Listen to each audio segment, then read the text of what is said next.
What's up, Arc Junkies? Welcome back to the show. Today's guest is Zach Taylor, owner and operator of Exit 74 Custom Fabrication out of Lacey Township, New Jersey. I first met Zach when I went up to Stephanie Hoffman's grand opening a few years ago, and last time I was up there, I got to tour Zach's shop and check out some of his cool equipment. Zach is one hell of a fabricator and builds some really cool projects to include Bowrails, tuna towers, handrails, stairs, roll cages, and anything else that comes to the door. Zach and his crew are also mobile, and they do installs and other miscellaneous weld repairs. We'll get into his story right after a quick word from our supporters. Today's episode of the Arc Junkies Podcast is brought to you by Fronius USA. Are you struggling with fume extraction in your welding school or your fab shop? Then check out the new Exento Low Vac Fume Extractor from Fronius USA. I've been using the Exento for over a month now, and this thing is by far the best fume extractor I have ever used. The Exento is ridiculously powerful and captures all weld fumes produced in the welding area. I've used other brands of fume extractors in the past, and none of them have been as effective as the Exento. And it's mobile, making it easy to move anywhere in the shop where I need to capture fume. Whether I'm doing weld demos at the instructor station or I've got a client doing test welds in the back, I can move the Exento where I need it. One of the best features is the all-metal design. Unlike other brands of fume extractors that use roto-molded plastic housings, the Exento is built to last. For more information on the Exento, head on over to Fronius.com. We're also brought to you by CK Worldwide, the standard in TIG welding. I just purchased 6 more CK torches from my local distributor for my school to set up a pipe welding class. I needed some flex heads with the gas knob on the torch. I could have went with any other brand on the market, but I called my distributor and I specifically asked for CK. He even offered to quote me a similar torch from other companies, but I told him it's not necessary. I only want the CK. I've been using CK torches for years, and they have served me well when it comes to quality, function, and reliability. CK's been in the TIG welding game for over 50 years, innovating torches and accessories for TIG welding. Products like the FlexLock 360, gas saver kits, wedge collets, purge cups, silicon nitride cups, and more. Check out ckworldwide.com today and click the Find a Dealer tab to experience CK and find out for yourselves firsthand why CK is the standard in TIG welding. We're also brought to you by Outlaw Leather, the original manufacturers of custom welding hoods. Outlaw has everything you need for your welding environment. Whether it's in the shop, the field, from the pipeline to the skyline, Outlaw's got you covered. In the market for a custom hood? Shoot them an email, info@outlawleatherllc.com, and they'll help you bring your design to reality. Need a hood fast? Shop their amazing selection of in-stock handmade leather hoods, as well as other PPE, accessories, layout tools, and more at outlawleather.com, and get it shipped right to your home, job site, or your shop. And as a listener of the Arc Junkies podcast, Outlaw is going to give you 15% off on all their in-stock leather goods when you use Arc Junkies in the discount box at checkout. That's outlawleather.com. All right, you know what time it is. Fire up your machine, drop your hood, and turn me up 5. Thank you for downloading show number 322 of the Arc Junkies podcast. You're listening to the Arc Junkies podcast, helping you make every weld better than your last with each episode. And now your host, Jason Becker.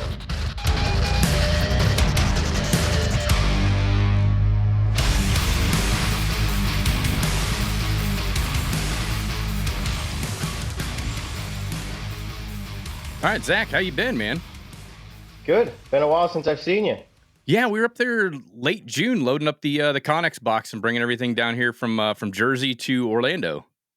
Yeah. How's the school going? I haven't had a chance to catch up with you. Oh, it's been going good. We set up, I think we unloaded the container like July 7th and 8th, and then my first class was July 17th. But it's been going really good ever since. We've got the day classes are filling up. The weekend classes are full. We just got done with our first night class about 3 weeks ago, and then I started a new one on May 7th. So I think I got 2 spots left there for the evening track, which I'm sure those will fill. We got 3 out of the 5 now, and then by May 7th we'll be kicking off our second evening class. Oh, that's awesome. And then we became an AWS accredited testing facility too. So now we're doing in-house testing and all that good stuff. Oh, that's awesome. There's really not too many places you can do that. No, there's not, especially like in Central Florida. I think the closest one is either Pinellas County or like up in Gainesville. So like no matter if you're in Central Florida prior to us opening up, you'd have to drive 2 hours north, south, east or west to get to a testing facility. Yeah, that's no fun, especially when you got to redo it every so often. Well, so with continuity, you can just have like let's say one of your guys went and got they got their CWI or they got their weld certification.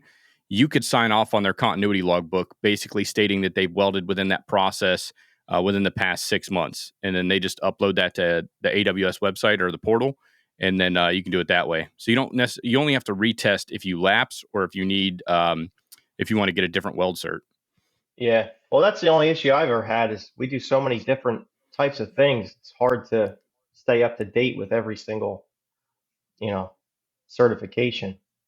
Yeah, it's hard keeping track of everything. One thing that I thought was kind of cool that the AWS did. So when I was teaching over there at the college, some of the students, they would get certified in 5 or 6 different processes while they were at the school, or a combination of processes and positions. And then AWS would kind of like batch all of their certs together on one date. So they just had to keep track of one date. And then, so every 6 months, they just go ahead and get everything signed off. They'd submit that, and then they only have to pay the I think it's $25 to get the new wallet card and get re-updated and everything. So instead of paying every certification that you had and having it due at a different date all the time throughout the year, now they've just lumped everything together on one specific date. So 2 times a year, you got to submit your continuity book and or the log sheet or whatever, and then you're good to go. Oh, that makes it easy. Yeah, it's a lot easier than it used to be. I think before, you'd have to keep track of all the different dates, and then you would have to pay for every cert that you submitted. Now it's one and done, so it makes it a lot easier. You know something crazy? I don't have any certs. Never did. No? Never had to have one. All the crazy things I've done, never never needed it. Yeah, I think I've been certified probably 4 or 5 times the whole time I've been in industry. Yeah. Most of the time you're qualified to do the work. Like I got certified through the union for 1-inch 3G and 4G with SMAW, but they had me out there doing aluminum spool gun work, and I was doing flux core and TIG welding, and as long as it passed, all the NDT when the inspectors came out, I was good to go to keep welding. Yeah. Yeah, like when I was in school, I went to school for chassis fabrication. So we didn't really have certifications, but they tested all of our welds and made sure we were, competent in doing all of that. So it was a little bit different situation, and I kind of branched into doing a lot of different things over the years. That's where you started out, was chassis fabrication? Yeah. Yep, that's what I wanted to do. Is I wanted to do race cars and monster trucks and all that type of stuff, and everybody told me I was crazy and it would never work. You proved them wrong. Yeah. Now where'd you go to school at? Wyotech in Blairsville in Pennsylvania before they closed it down. Oh, okay. Yeah, so it was actually an auto body course was the main part of it, and then it was 3 months of chassis fabrication. That was 8 hours a day, 5 days a week, pants tucked in, shaved, like really professional, type of school. And they got shut down. That sucks, because there's not too many places you can go to learn chassis fabrication. Like a lot of it, you got to learn through somebody else. Yeah, you got to sweep somebody's shop and try and learn from them or something. The schools are not really, catering to that side of things. No, most schools aren't teaching fabrication for anything. No, it's all, weld beads. That's what most of the schools are teaching you, how to weld. But, that's where I excel in the fabrication side of things. That's what's been most of my success, is being able to make something out of nothing. Yeah, I mean, at the end of the day, that's the goal. Is fabrication is like the biggest component of it. Yeah, it's great that you can weld. That's what's going to hold it together. But that's a small fraction of the whole process. Whether you're doing stairs and handrails, or you're doing you do a lot of different stuff like tuna towers and all kinds of shit. I mean, like the fabrication is the main component of it. The welding's probably the most technical at the end, because it's got to stay together and serve its purpose. but, understanding how to cope and notch pipe and tube, running a saw, running a sheet metal brake, like all that stuff. That's like the biggest part of what we do as welders for the, in the majority of the different industries. Yeah, and when I first got out of school, I went and worked in a fuel tank shop for building aluminum fuel tanks for boats. So I did that for about a year and a half, and we were welding aluminum TIG welds, 1/4 inch aluminum, like 10, 12 feet long, nonstop. And we learned from the old school guys, the old Polish guys that were straight out of Poland. Uh, Very, very interesting. It's a whole different mindset from what's out there now. So I've been fortunate to learn from some really talented people. Were they the folks that you worked with? Were they pretty open as far as like sharing all of their, like the secrets of the trade and all that stuff?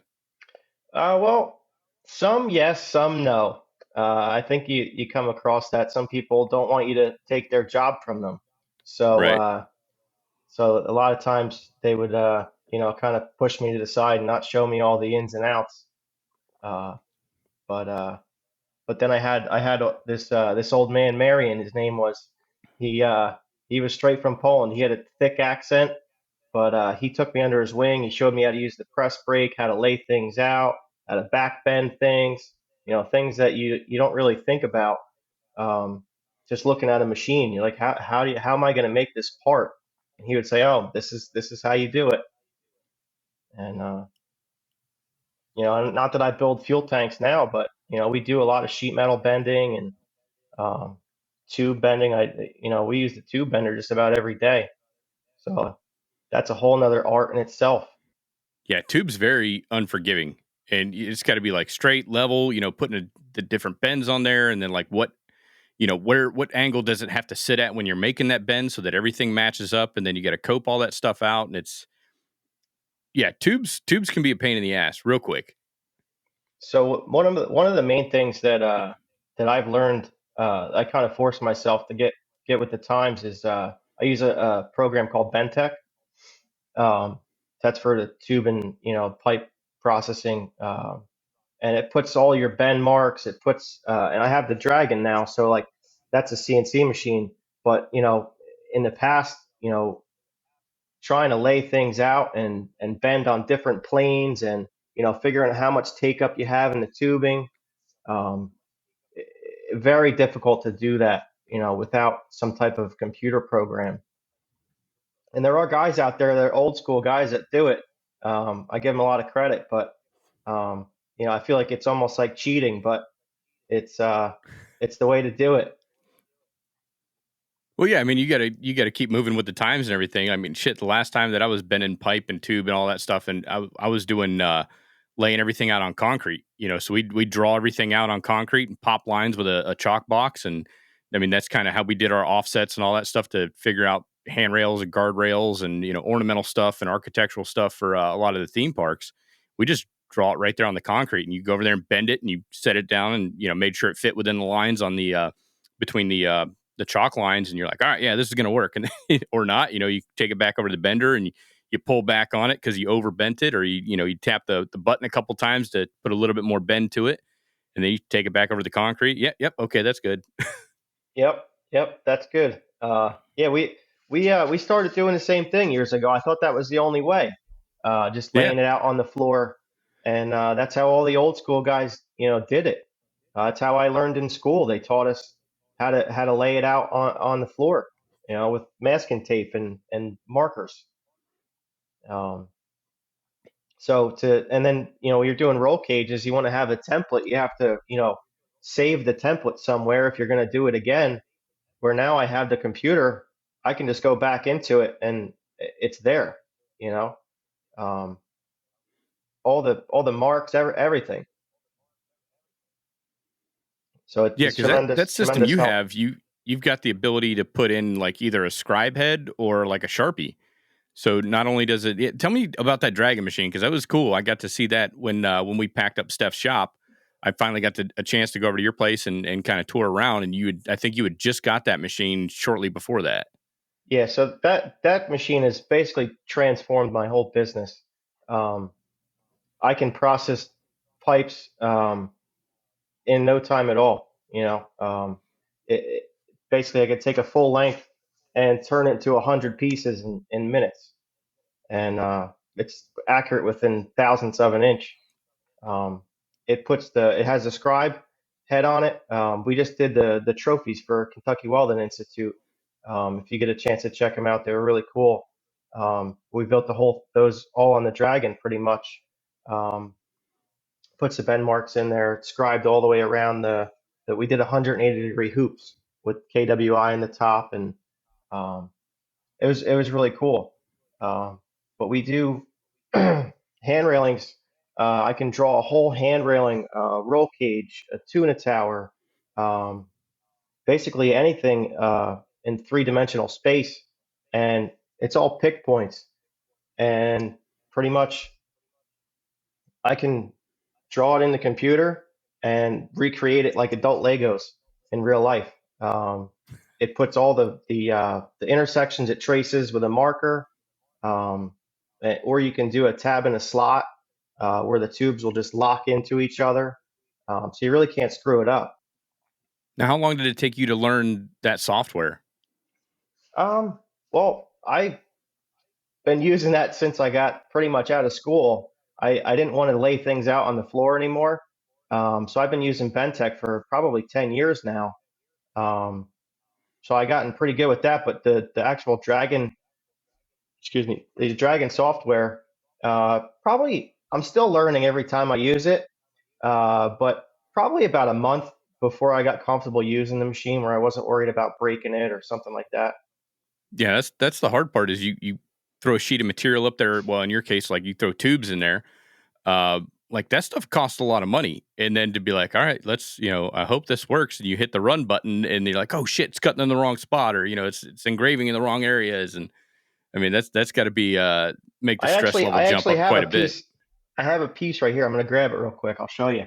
Yeah. Oh, wow. That's super precise. Yeah.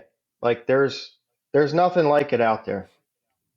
Imagine, and this is anodized aluminum. There's no scratches, there's no gouges. This is how it came off the machine. We just tacked it together.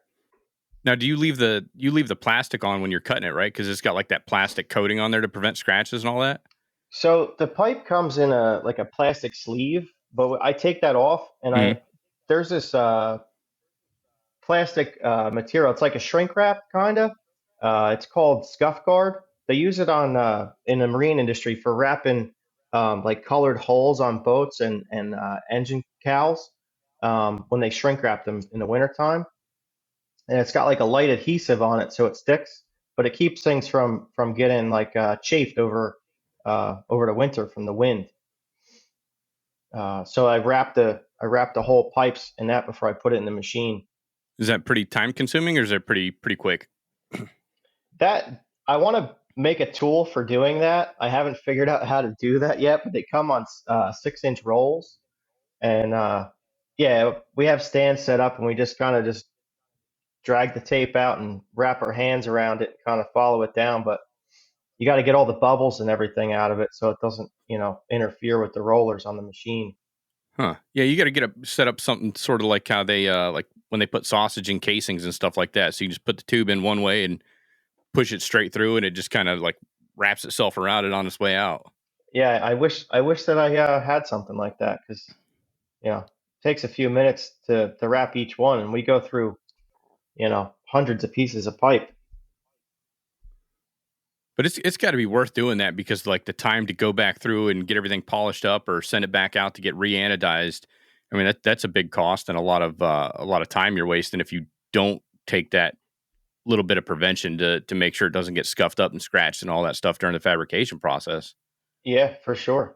Yeah, like that in the marine industry, uh, there really isn't a place for that because you'd have to take the whole piece that you're doing and get it anodized.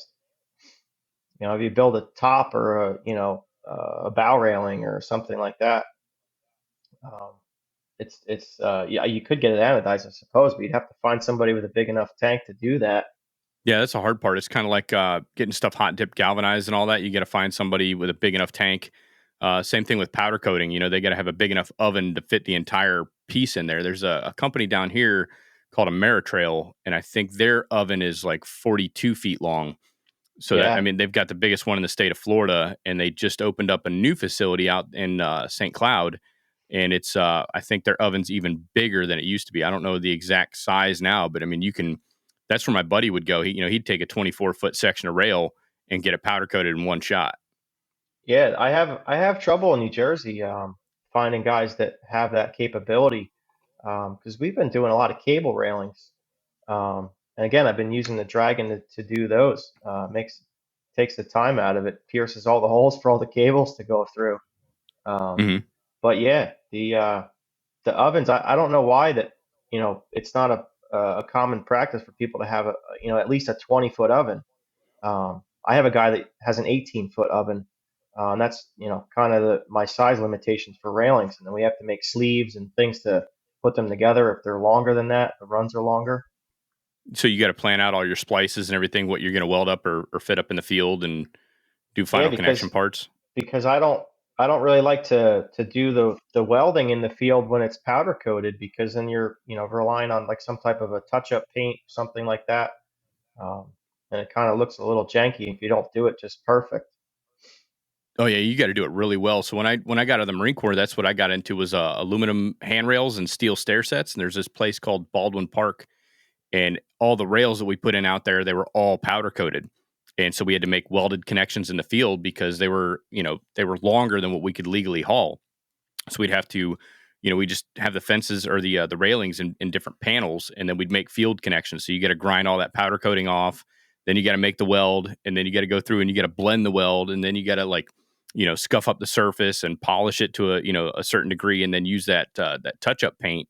And I had a dude that was with me, Matt Reynolds, and this guy was like a wizard at like blending all the welds. So I put the welds down and he would grind them off. Then he'd get everything blended out, touched up just perfect to where you could not see a transition in that rail. Just like it was, coming right out of the factory and then getting installed in one piece. And if there was any sort of scratches that you could see through the touch-up paint or anything like that, they'd make us go back out there and redo it. But if Matt was the one putting the final touches on it, we never got a call back. It Yeah, was like yeah. it was smooth and seamless. You couldn't tell the difference where it was welded out in the field. It's definitely an art. I teach my guys how to do a lot of that stuff. We deal with the like stainless steel Bowrail tubing. You know, people go get drunk on their boat on the weekend and they go smash into a bow pulpit or something on the way back into the marina.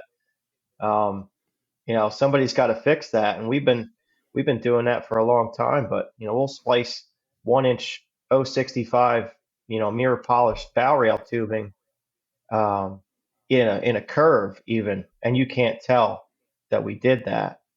And you've been welding. You know how much the stainless steel pulls and moves, and Oh on yeah, a tiny piece like that, it's extremely difficult to make that connection and make it look seamless. yeah. Stainless is I like working with stainless because it's very clean. But stainless is very compared to like your steels and your aluminum. Stainless is very unforgiving. You can burn it really quick. You can put too much heat into it really quick. It warps a lot faster than messing around with steel or aluminum. It's just not as forgiving. But when you learn how to kind of speak that language of stainless, um, it's really cool. You get it to manipulate it to your will. Yeah, yeah. When you know how to make the metal move with heat, it definitely helps. Yeah, and we did some stuff for the Small World attraction there at Disney, and we literally did miles and miles of handrail, and that's where I got most of my exposure to stainless because everything was autogenous welded because everything had to look seamless. They said it's got to look like it was molded. We don't want to see the welds, So anytime you put like an autogenous weld on there, you'd have to take you wire brush it right after the fact so that there's no coloring in there whatsoever.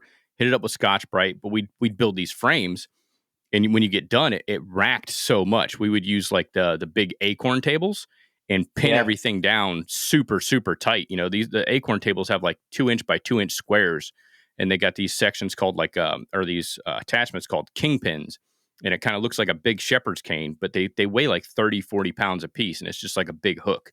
And you Yeah, put I've that in the seen table, those. you put a 2x4 across the material so you don't mar it up, and then you just beat the living shit out of this kingpin, and it locks everything to the table. And then you weld it all out, you wait for it to cool, and then you just smack the back of the pin, everything pops back out. But I had a frame one day that was like, it wasn't quite square. And I was like, man, I don't know how I'm going to fix this. And the guy next to me, he's like, oh, yeah, no problem. He comes over and we had like carpet and blankets laid out all over the table because it was all mirror polished stainless. He picks it up and just starts smacking it on the corner of one of these rugs. And I'm like, what are you doing? He's like, check this out. And he lays it back down and things like perfectly square. It's like, how the hell does that work? It's not even hot. He didn't draw it. He just like beat it on one corner, the side that needed to come in a little bit. And I was like, damn, I would have never thought of that. I would have cut the whole thing apart and redone it. Yeah, I've definitely done that before. Yeah, stainless is a fickle beast. Have you ever used? I would imagine that's something you got in your arsenal. Have you ever seen like the Line Mate or the Line X from Walter? No, I don't think so. So I think the Line Mate, it's kind of like a heavy duty variable speed grinder, and it's just got like the 4-inch drum attachments. So the drums are like 4-inch diameter and about 6 inches long, and you got sandpaper that you can put on them, and it's got like a little inflatable tube on the inside. So it's kind of like a little tire. You mount that right to the grinder attachment where the arbor would be on a grinder, and then you put that Okay. sleeve over it, and you put a little bit of air in there, and it's for like putting grain in stainless or like high polish in stainless. Yeah. They're slick as hell. I think that one's the Line Mate, and then they have a Line X, which is for going around round sections, so like pipes and tubes and stuff like that. But it's got like 3 attachments, and as you push it into that pipe, it kind of wraps around the contour, Yeah, so so you I can have polish everything up. I have some of the cheaper Amazon versions of that. Okay, With the that's the one belt my buddy got. Yeah, with the belts that you can wrap around. They work pretty Yeah, good. they interlock. And I have the Eastwood. They make like they call it a burnishing tool. But it's the same thing like you're saying. It has like the paint stripping wheels, the Hmm. sandpaper discs. Um, and I actually use to put the brush in stainless steel. I found that the paint stripping, it looks like a sponge or like a sea sponge. Um, Yeah, I use that to put the grain in stainless a lot of times now, um, and it holds up. That's the trouble with sandpaper is it wears out so fast. But for yep. whatever reason, that stuff holds up really well. Huh. I would have never thought about using one of the paint stripper ones to do that. Yeah, no, it works awesome. Yeah, I did. I had to do some stuff for the transportation and ticket center. They needed 2 gates built, and this gate the first one took me 40 hours to build, and and the gate's only like 3 foot wide and probably 42 inches tall. But it was all it was solid stainless steel, and it was all brushed stainless. And so when you Yeah, put everything in just to keep it from drawing, and like I said, the majority of the welds were autogenous, and then like the pieces on the end were squared at a 45-degree angle. So you'd have to cut and notch everything like just so everything would like match up perfectly together. And again, they didn't want to see any of the welds on it. So, you put a weld in and you're like, oh shit, I got some coloring in there. You hit it with the wire brush. You're like, oh damn, I scuffed it. So then you got to take, I would take like a carpenter's pencil and wrap sandpaper around that and just get in between all the pickets and try to get that grain back into it. And man, it was a pain in the ass. And it taught me a lot about working with stainless. The second gate went, twice as fast. so I just invested into a couple of the Milwaukee M12, the finger sanders. Yeah. How The is that? little, I love it. They're awesome. Instead of grabbing, typically most people will grab a 4.5-inch grinder and they go over and go to clean some paint off or something like that, and they make a mess and they scratch things way more than they need to. Um, Hmm. they make Scotch-Brite belts for those little sanders, and you can use them for polishing. You can use them for cleaning paint off, cleaning rust off. Um, I actually use them a lot of times when I go on site and I do crack repairs and T-tops and tuna towers, stuff like that, because it's controllable. You don't scratch the anodize. You can get right in there and dig it out, um, and it leaves you a nice bevel. Yeah. I've got a Dynafile, but it's corded and it's same thing. It's like a little finger sander. and it's they run with, you can get like 1/2 inch, you can get 3/8 wide belts. There's like, you can get super small shit. But I'm a Milwaukeeaholic, and so like all Yeah. my battery tools are all Milwaukee. And I went into my my welding distributor the other day, and they had one sitting on the counter, and I was like, "Hey man, what's the price on that?" And he's like, $278, no batteries, no charger. And I'm like, "Ugh." It's like, I need one, but I don't need one. You know what I'm saying? Like, I can't justify purchasing it because I don't need it right now. But eventually, No, you I'm gonna definitely to need have it. that. You I got to add definitely that to need my it. arsenal. It's anytime I walk by the Milwaukee display at Home Depot or whatever, I always pick up a new tool. I'm like, oh yeah, 1/4 inch, ratchet. Okay, 1/2 inch drive ratchet. Yeah, I need that one to match the 1/4 inch. Okay, like everything. Cut off I wheels. think Yep, I need that. I think they actually carry the little belt sanders at Home Depot now. At least I saw it by me. Yeah, it's weird because like depending on which Home Depot I go into, like they have certain tools and but they don't have others. It's kind of weird. I'm thinking about getting a small cordless portaband next. Yeah, I have the deep cut Portaband. I have 3 of them. Yep. Um, Hmm. the best that's I was just gonna say that's my 2 favorite tools in the shop. For that type of stuff is the DeWalt Portaband I have. It's like a 20-volt battery powered, and then the M12 band file. We use those every day. Yeah, We they I they used to make some really good shit. Yeah, and I throw the 60-volt batteries on the Portaband, and it lasts a long time. Yeah, I was talking to because I seen Milwaukee at one of the welding competitions. It was the Smoke and Spark welding competition a couple years ago. They came out, and I was wanting Okay. to get, I want to get like a bigger charger to where I can charge, like 6 of the M18s and a couple of the M12s at the same time.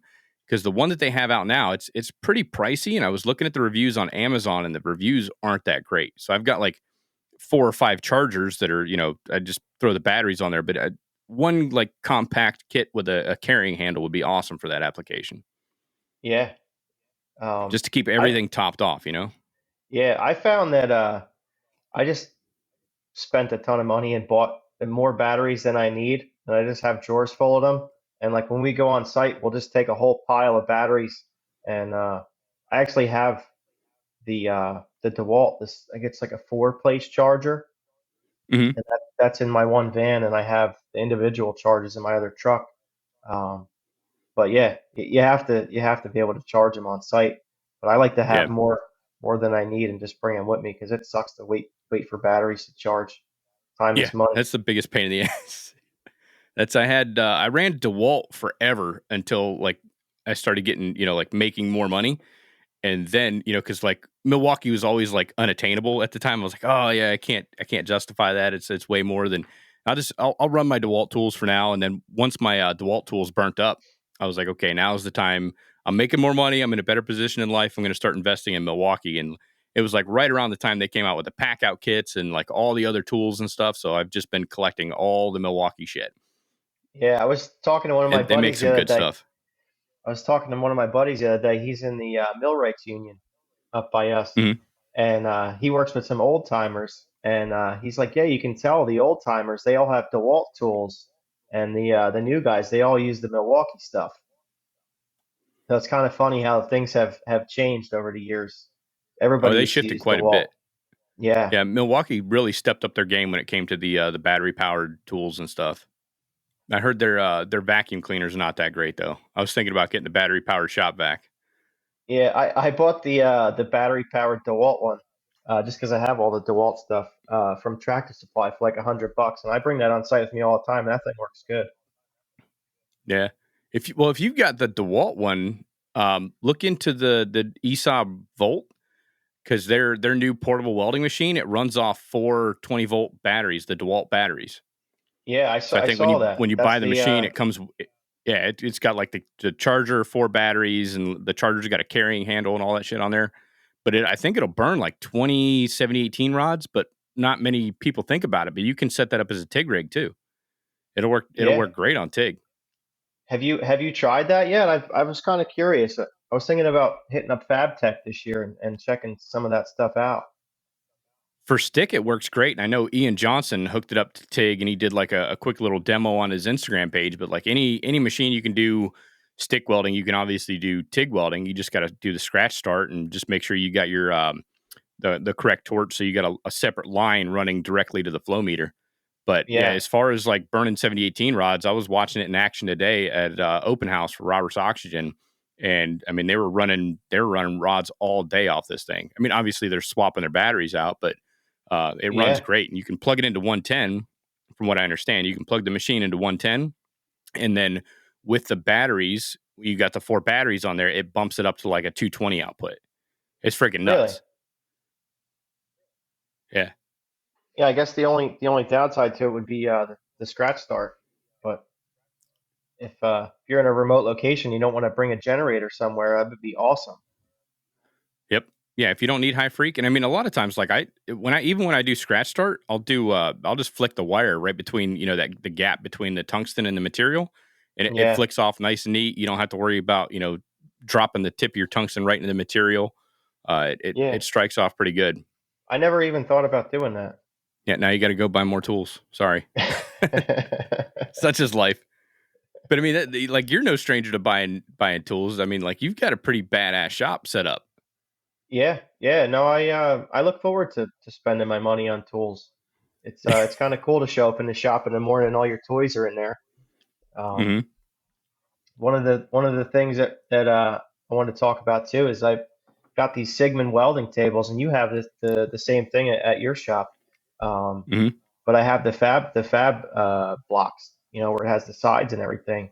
Um, the one table is 20 feet long. I have them all linked together, but that's been such a game changer too.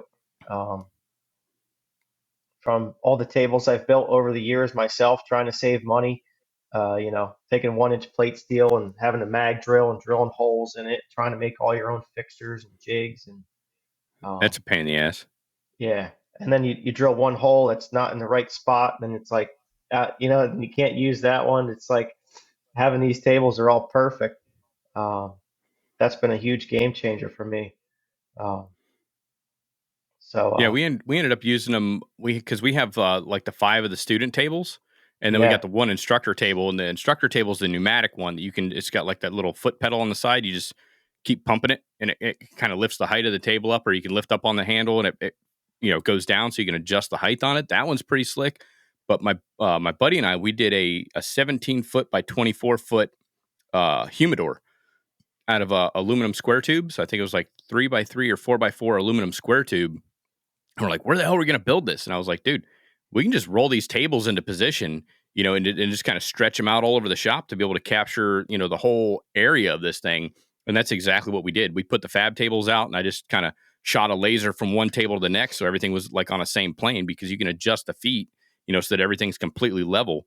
And yeah, we built it on that, and it worked out great because the shop floor at Underground Metalworks it's not level. The concrete pad was poured like 60 years ago, and it was obviously screeded with some 14-foot long 2x4s or something to that effect, because it's not level at all.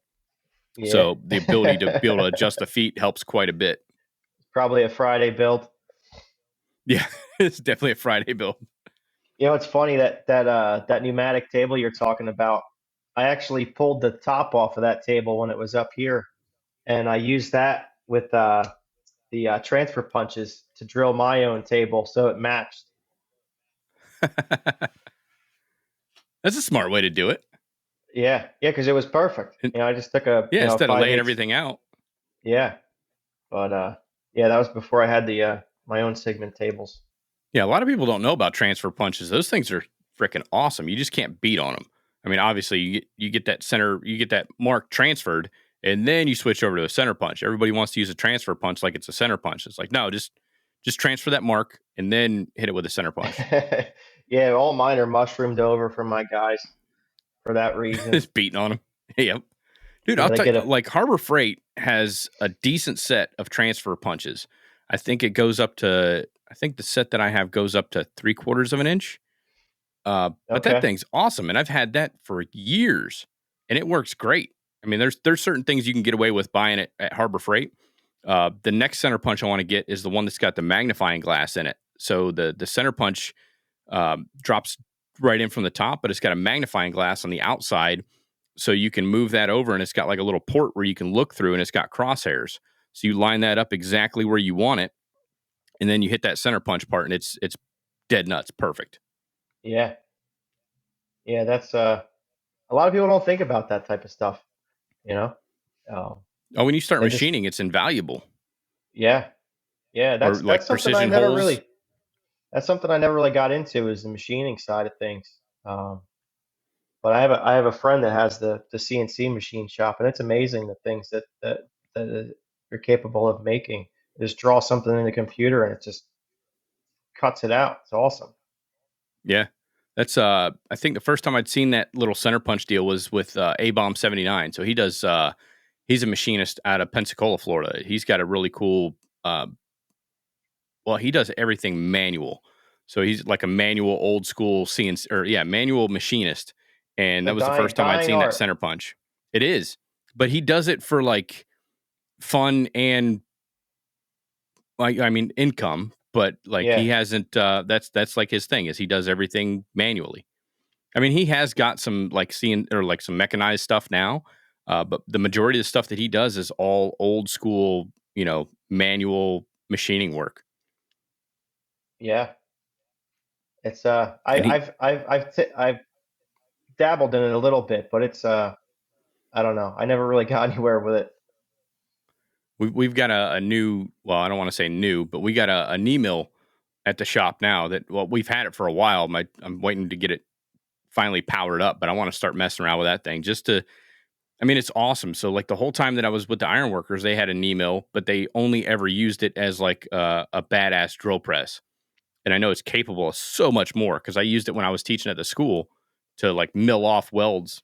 When you say knee mill, what do you mean by that? So it's like just like a vertical mill. So it's got like it kind of looks like a big ass drill press, and it's got a horizontal bed where you can move the X and Y axis, and then you can raise that table for the Z axis. And so you Right. can like mill, you can drill, you can machine, like you can face things off. I mean, there's all kinds of stuff you can do with it. And the head adjusts so you can come in at different angles. There's all kinds of crazy cool shit you can do with it. Okay. But I think check out, like, look up a Bridgeport knee mill, and then like Okay. that'll give you kind of a good idea what they can do. But I mean, they're badass pieces of equipment. So with a mill and a lathe, you can get a lot of shit done.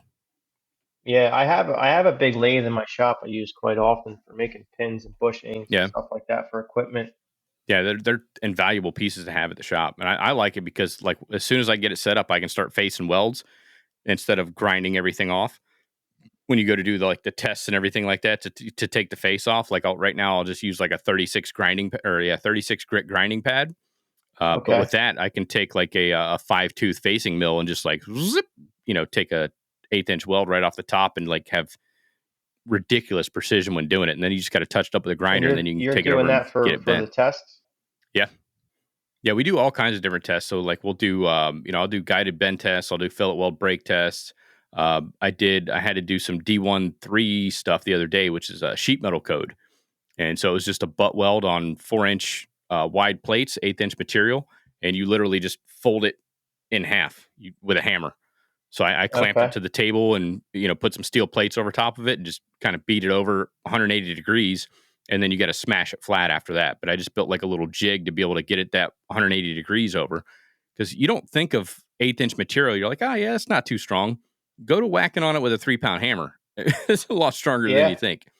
And then you got to Yeah. like completely fold it over on itself. And if the weld breaks, it's obviously a fail. But if everything remains intact, it's good to go. So I had to do 10 students, and with D13, every weld test that you do, you have to do 2 of them.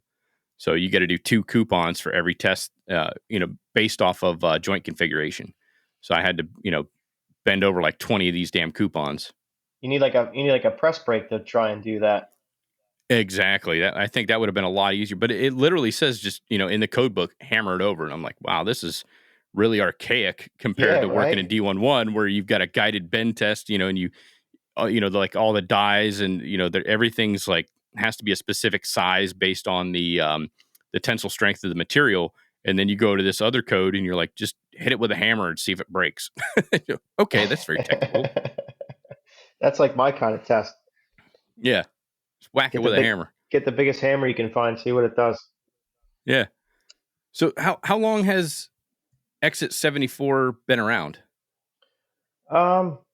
I started, I want to say it was probably around 2011, 12. We did, right after I got out of school, I went and worked at that tank shop, and I worked there for about a year and a half, and then started in my backyard. Actually, I collected unemployment for a little while, got things rolling. I never came from welders. I didn't have, family or anything like that that was in the business. I grew up in a marina and framing houses and stuff like that. Um, so it was a big task to try and start something from the ground. Um, but there was a lot of people that had a little faith in me, and we started working on my friends' trucks, and then it turned into more and more over the years.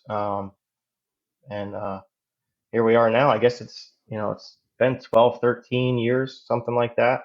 Um, and It's been rewarding all this time that's gone by, um, just to see all the what you're capable of. I didn't think that I would be doing this stuff back when I started, that we're doing now. With the computers and the machines and the having three guys work for me, and uh, it's been really cool. Was that the goal all along, to do like custom fab work? Yeah. The first logo that I came up with, it was Custom Creations. I didn't end up using it, but that's Exit 74 Custom Creations, because that's what I really wanted to do is make things. I used to watch all the shows that came out back in the early 2000s, like Monster Garage and Pimp My Ride and all that stuff. I thought it was super cool. Um, and I was always into monster trucks. Um, I was actually, when I was in school, I was trying to get a job with Gravedigger. Um, like that's how into it I was. So that didn't really work out. It's really difficult to get into that type of business. It's very political. Um, Hmm. but And at the time, I guess UTI was the sponsor for them, so they wouldn't take anybody out of the other trade schools. Yeah, you'd have to go through UTI to do that. They got Yeah. one down here in Tampa. Oh yeah. Yeah. The Skip Barber Racing School, they offered me a job right out of school. That's like before you get into NASCAR. You go there and you learn, how to, work on all the chassis and fix the cars up and stuff like that. And that's the step before NASCAR. But just wasn't my passion. It's not what I wanted to do. So it kind of changed along the way. Yeah, yeah. But to answer your Because I mean, question, you've had trucks featured in SEMA, right? yeah, we've done three SEMA trucks now. We did a Jeep with an LS3, Super Duty axles in it, full frame off. Um, I built the entire suspension, Fox coilovers and um, all that type of stuff. We were in, I think we have three lifted and leveled magazine covers. We did a 51 Ford with a 6.0 Power Stroke diesel. It was actually the motor we took out of my crane truck my service truck that I use now. Because when Oh I no bought shit. when I bought it, it was it broke a rocker arm and all the parts went down into the motor, so we rebuilt it, and my buddy Chrissy put it in the 51. But the 51, that was a full laser cut chassis that I helped them design in the CAD program, um, and that was super cool. That was during COVID too, so it took us like 2 years to build that truck. But very very cool in the end. But I never thought that I would be doing anything like that.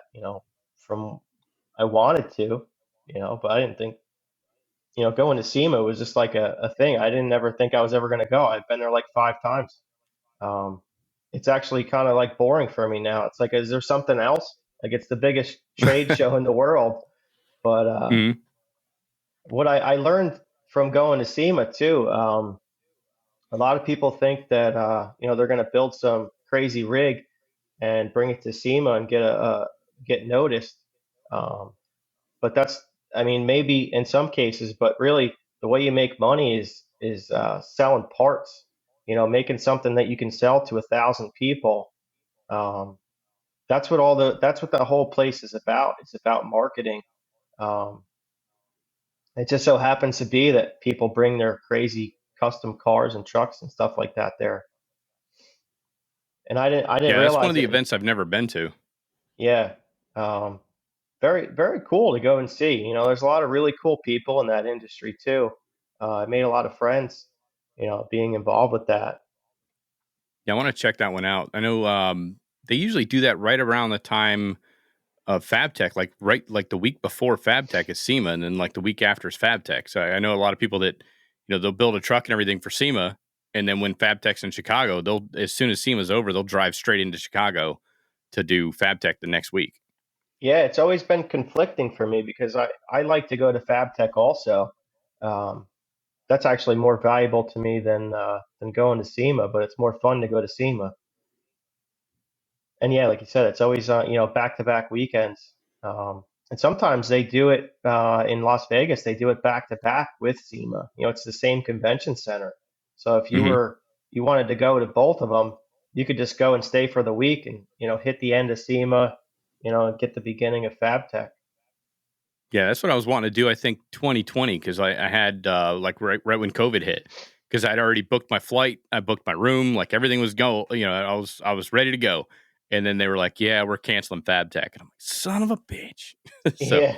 I Yep. still haven't been to Vegas. That would have been a cool one. And then this year it was supposed to be in Vegas, but they're doing FabTech was supposed to be in Vegas anyway, and but they I guess they have the F1, the Formula One racing things going on. So they moved FabTech to Orlando, which kind of works out even better because now I don't have to like fly anywhere. I can just drive down the road 40 minutes and go to the convention center. Yeah, that's awesome. I was actually gonna hit you up because I was thinking about going.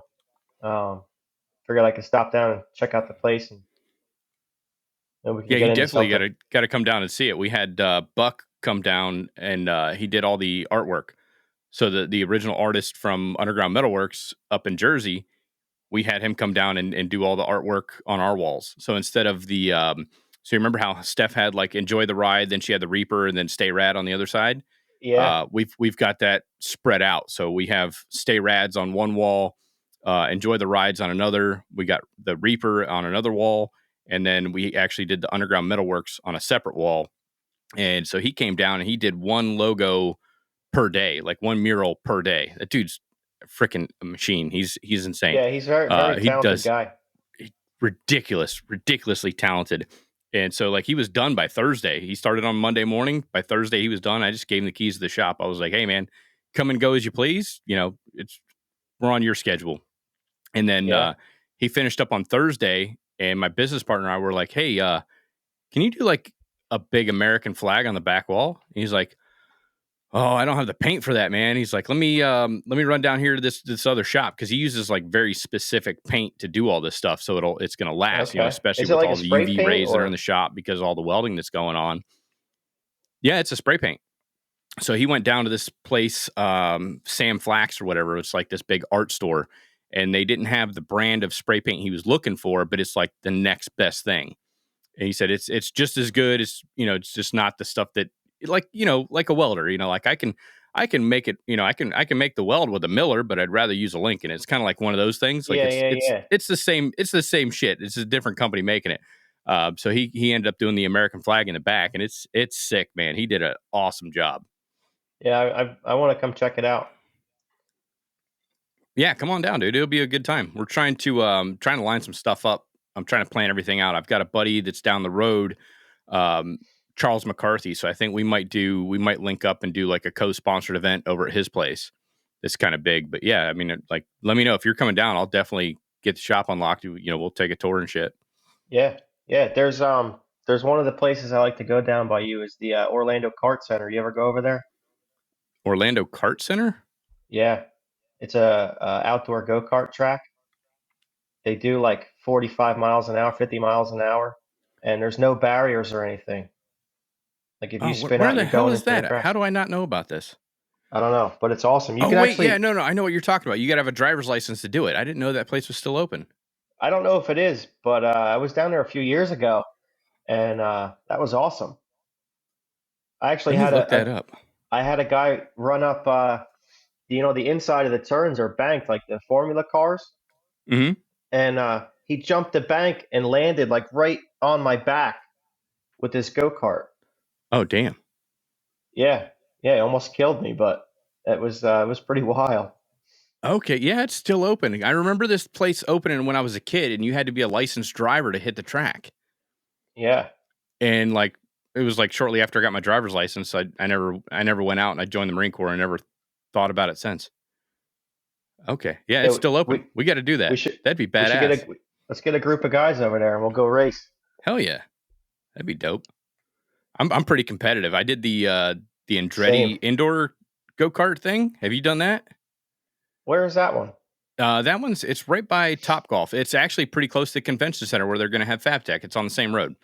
But Okay. the Andretti thing's pretty cool because they give you a turbo. You got a turbo button. I think you can use it once per lap, but it's all electric. So it's indoors. So you're not like huffing fumes and shit.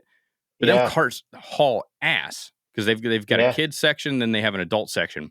But yeah, them carts are freaking quick, and it's like driving a Tesla. It's just all torque. yeah, yeah. They fly.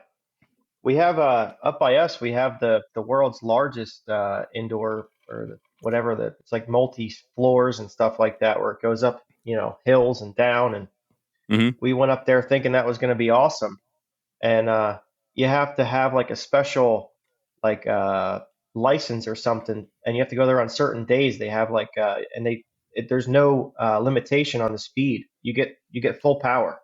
Like they'll do like 65, 70 miles an hour. Oh shit! Yeah, but they don't. It's not like open to the public. You have to be part of like the club or something like that. But it's like Tuesday, Wednesday nights or something crazy like that. So Hmm. That'd be kind of cool. yeah, go hurt yourself before work. Yeah. No, there's a lot. Yeah, you should definitely come do FabTech because there's a lot of stuff to do. Like it's the convention center's like right by iDrive, so it's like the very Okay, touristy part of town and stuff like that. So you've got all the different, there's a bunch of attractions. Like I said, there's Top Golfs out there. The Orlando Kart Center is probably close to it because that's off. You got the Cosmonaut Boulevard. Yeah, I want to say the Orlando Kart Center's out there. The Andretti Speedway's out there. I mean, there's all kinds of stuff to do. The Orlando Eye, you go. I mean, there's just so much shit to do. And then plus we're going to yeah, be doing meetups and all that stuff. I know we're doing the Outlaw Leather, Blue Demon, Weld Porn, Edge Welding Cups, Flame Tech Scorpion. We're all doing a big meet and greet over at the Hard Rock over at Universal. So that'd be okay. a good time too. Yeah, I've been to a couple concerts over there. That place is pretty cool. Yeah, I Or on seen Primus over City there. Walk. Yeah, City Walk. I seen Primus over there. Okay. That's a Yeah, we that's a saw weird group of three people. doors down. I think 3 days Okay. grace. Hmm. Yeah, No, it's a pretty good venue. I seen Ron White there too. Ron White. Yeah, Yeah, that's a good one. that's cool. They got the big pink Cadillac spinning in the middle of the bar. Hmm. Yeah, it's a pretty cool spot, and that's pretty close to where FabTech's going to be too. Yeah, Yeah, it's not I'm far, gonna uh, especially if you're going to Uber it. I'm gonna bring my guys down too. Um, Okay, yeah, I'm gonna make a trip out of it for everybody. Everybody's been busting their ass this year, so they want to see what's going on. They've never there been, you go. so You going to pick up any new equipment while you're down here? Are you looking at anything? I do want to get into a new plasma table at some point. Um, Okay. I have the old Tracker CNC. You saw it. Hmm. Um, and I would really like to have like a scribing head on it, or even Yeah. a drill head. I see some of them have those now, which would be really cool for like precision parts, um, and even like the routering stuff. I was thinking about getting into, um, but you know that's one thing. Do I Yeah, need I would that? imagine No. if you could turn the speeds down enough, you could router like aluminum and stuff. Yeah, no, you can, um, for sure. You well, That's one of the things I was looking into. yeah, you seen the Swift cut that Steph had, right? Yeah. What do you hmm think of that one? They're pretty good.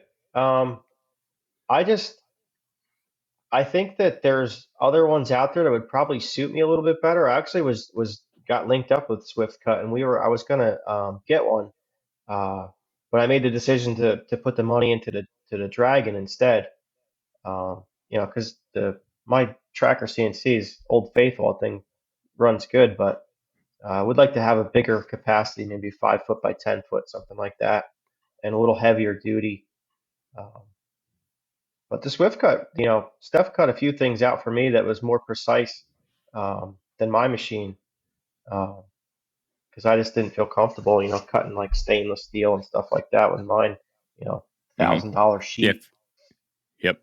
Well, if you do stainless, you want to switch over to like a nitrogen gas. But so instead of like plumbing in compressed air, you can just get a 220 cubic foot of nitrogen and run it that way. You just run that and set the flow meter to I think like 100 psi or whatever. Yeah, Because we did that stuff for Sam the cooking guy, and we were cutting through like 1/4 inch stainless, and we tried it with just compressed air, and like the part was all burnt up and it was warped and shit like that. But with nitrogen, you get much better cut quality, much faster travel speeds. It ended up, that was the ticket, was switching over to a nitrogen. yeah, that, and then you get crazy bevels too Yep. on the stainless for whatever reason. I don't know the science behind it, but the way that it drags, around corners and stuff like that, depending on the direction it's traveling, there's different outcomes. That's just because like, so your plasma column, even though it looks straight, it's kind of shaped like a bulb. But stainless cuts a little bit different. But if you switch over to that nitrogen versus regular compressed air, it cuts so much cleaner. Because we actually did Sam the Cooking Guy's logo like right in the middle of a 1/4 inch stainless plate, and then did slats throughout everything else because it was going to be like a grilling surface, and it Okay. turned out really good. We didn't have much of a bevel at all. Yeah, one of the things that I've been doing a lot lately is I've been outsourcing the cutting. For any type of production type of work like that, like send, cut, send. You make your drawings on, make your DXF files. You can send them, and usually get them within a few days, and they're perfect. And you don't have to spend $500,000 on a laser. Yeah, I've heard that place is pretty good as far as like you send them the prints and all that stuff, and boom, they crank out the parts and send it right back to you. Yeah, yeah. I just had 300 parts delivered last week, and they're perfect. You don't have to worry about, did the tips blow out? Is the letter screwed up? Is there, something that's crooked or whatever? They're perfect. So for the customers, it ends up being better. And you can pick out whatever material you want. You want carbon fiber or aluminum or acrylic. Um, you can use the Oh same damn, I file. thought they just did steels. No, nope.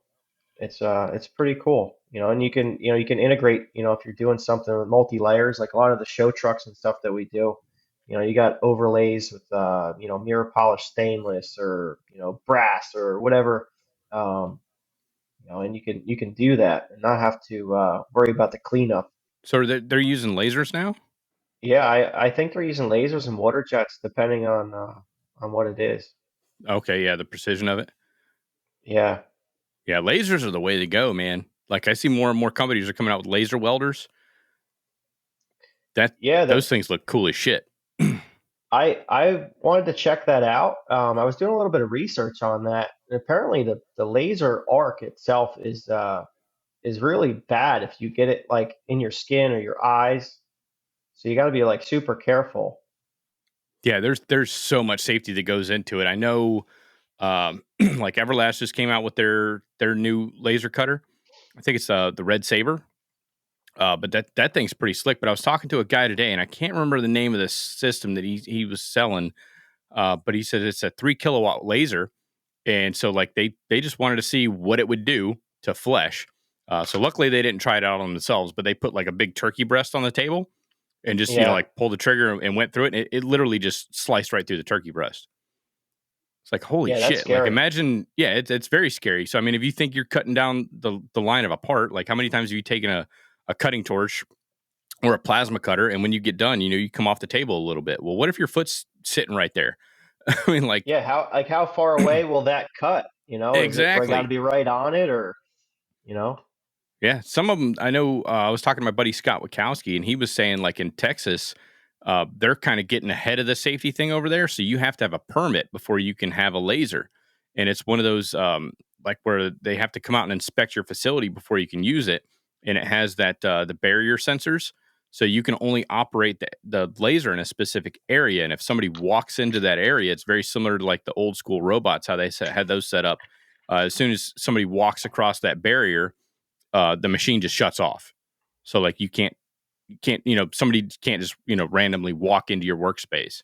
So it's got to be done in Yeah, a well, very confined area. well, there's no shortage of stupidity anymore, so Oh, that's no shit. probably There's warning good. labels on everything.